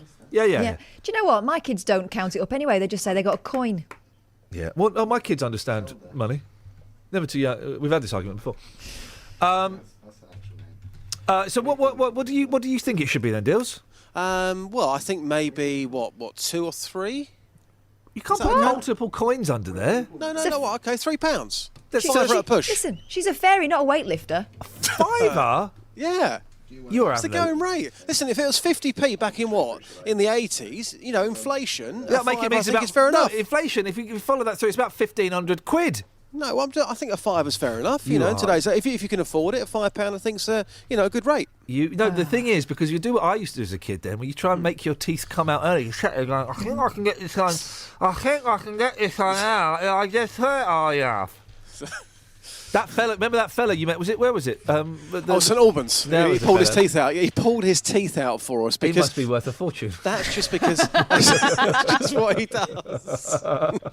You've taken it to the streets. Just what people have to say. I mean, you were saying in today's papers that some tooth fairies are leaving £20, which is absolutely extraordinary.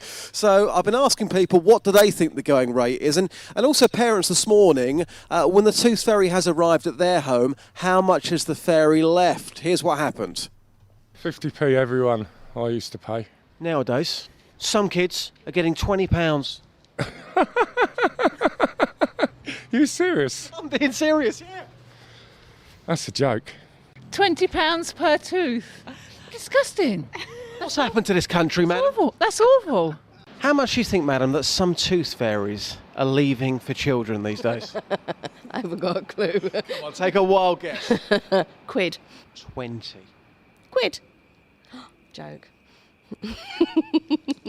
No, that's too much. Madam, the going rate in your house, the tooth fairy, what does the tooth fairy leave in your house? 50 pence per tooth. That's it. Can I be honest with you? Yes, of course. That is tight as. I don't think it is at all. I mean, it's about the fantasy, it's about a fairy coming to see you. It's not about the money. Some fairies are handing out £20. They're handing out notes and you're handing out 50 pence. I think that's outrageous, £20. What's that doing to our children? It's increasing their expectations of getting something for nothing when actually they should learn the value of money and earn it themselves. Madam, you're here with your young daughter this morning? Yeah. How old's your daughter? She's 3. 3 years old. OK. When the tooth fairy turned up at your house, how much did the tooth fairy leave? Usually £1. Some tooth fairies, I can't say this too loudly in case your daughter hears me, but some tooth fairies are handing out £20 notes. They've got far too much money then. Far too much money. Boss, when the tooth fairy turned up at your gaff, how much did she leave? £5. Some tooth fairies, they're turning up at households and they're handing out £20. Jesus. Yeah, well, that exactly. I think he's involved in the deal. Justin, excellent stuff. Mark Scheimler's just tweeted us, and this should have been today's show, Mark. I don't know why you didn't tweet us. Mark Scheimler, member of the Green Party, of course, for Welling Hatfield. Legend. He's tweeted, please join us at Luton War Memorial at 11 a.m. today, holding peace in your heart. And he's a picture of a wreath, I imagine, that he has put there. So it's a green wreath with white poppies. Now, I don't have a problem with the white poppies at all. I know a lot of people do. And a lot of people will be offended that white poppies have been put next to red poppies on a memorial in Luton. I don't have a problem with the white poppies. The thing that I can understand why people might get upset about is in the middle of the wreath, Justin, it says, Syria, not our war. Now, I'm wondering if even me and my big gob, memorials, war memorials on Remembrance Day, are they really the place? And I don't know, I'm just thinking, are they really the place to be making political statements about Syrian wars? Not for me personally, but that's just my personal view. Daily cracking stuff, mate. Speak to you in another life. That's an odd one, isn't it, Catherine? It's literally just come in. That would have been today's show. I see the photograph. I would like to know some context. Maybe we'll have a look at that tomorrow. Do you know what? Let's I bag that. We'll have that one for tomorrow. Maybe we'll speak to him because I just think, whether you adhere to the 2-minute silence or not, whether you wear the poppy or not, or you choose to wear a white poppy, don't have a problem with a white poppy. I wouldn't be brave enough to wear it because I know I'd get flack, but I appreciate the sentiment of it.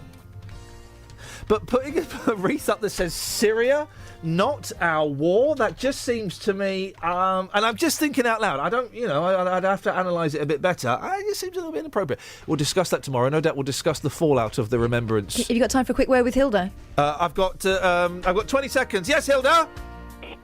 How do you spell that thing that sits on top of your roof? Chimney. Chimney. So why do you pronounce it chimney and not chimney? I bet you pronounce February without the R. No. Oh, no.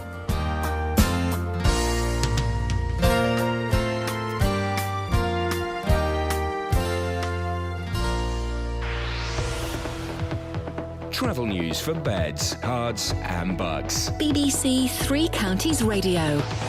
There are still delays on the A1M. It's very slow southbound from junction 7 for Stevenage to 4 for Welwyn Garden City. And northbound there are queues from the M25 towards junction 6 for Welwyn after an accident closed the road overnight. On the M40 into London, the exit slip roads reopened at junction 2 for Beaconsfield. But in High Wycombe on the A404, there's still a lane blocked at the M40 junction 4 for the High Wycombe Handycross roundabout. It's causing delays on the approach from the Temple turn-off.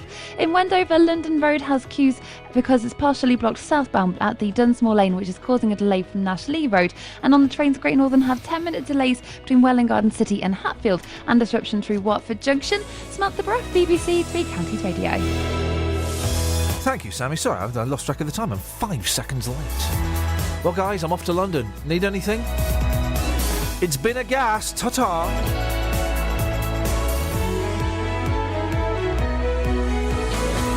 local and vocal across beds, hearts and bucks. This is BBC Three Counties Radio. Thank you, Iain. Good morning. Welcome to the JVS show. I'm Jonathan Vernon-Smith. It's Wednesday.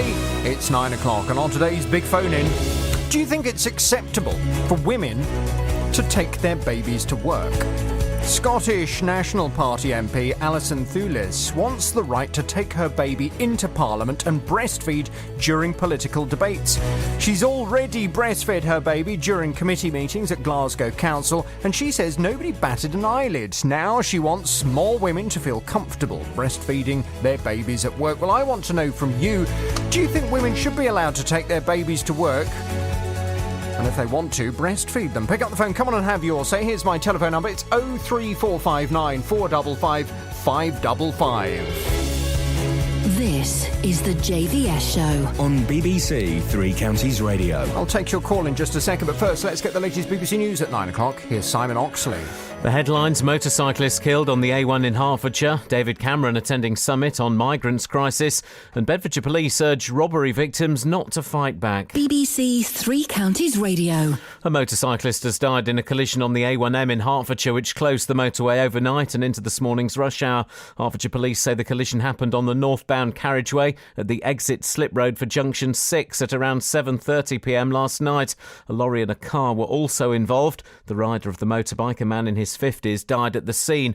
No one else was injured. Officers say the rider appeared to lose control of his vehicle and are appealing for witnesses. The road was closed in both directions for investigation work, but has now reopened. David Cameron is attending a major summit aimed at reducing the number of people migrating to Europe from Africa. More than 60 leaders from across the two continents are expected at the meeting in Malta. European Union countries could offer billions of euros in aid to help tackle the crisis. Peter Sutherland advises the UN on migration and says there must be safe legal routes for some people to reach Europe. Part of an overall balance requires more legal opportunities as well as contesting illegal or irregular migration. This is not a one-way street. There has to be a balance here, and above all, there has to be a humanitarian concern for people who are desperate. Police in Bedfordshire are urging shop owners and staff not to fight back if they're robbed. The force says it's stepping up its response after a number of recent raids, but is also urging shops to review their security and make sure CCTV is working. Police are aiming their comments at bookmakers and convenience stores after two robberies on Sunday. Tithe Farm Post Office in Houghton Regis was robbed at 7am, with the Betfred bookmakers in Leighton Buzzard robbed at 6:30 in the evening. Sainsbury's has announced an 18% fall in profits for the first half of the year to just over £300 million. It's the firm's lowest first half profit since 2010. The chief executive of Sainsbury's, Mike Coop, says it's a challenging environment. In the end, Sainsbury's is the 75th largest corporation in the UK, but the 6th largest taxpayer.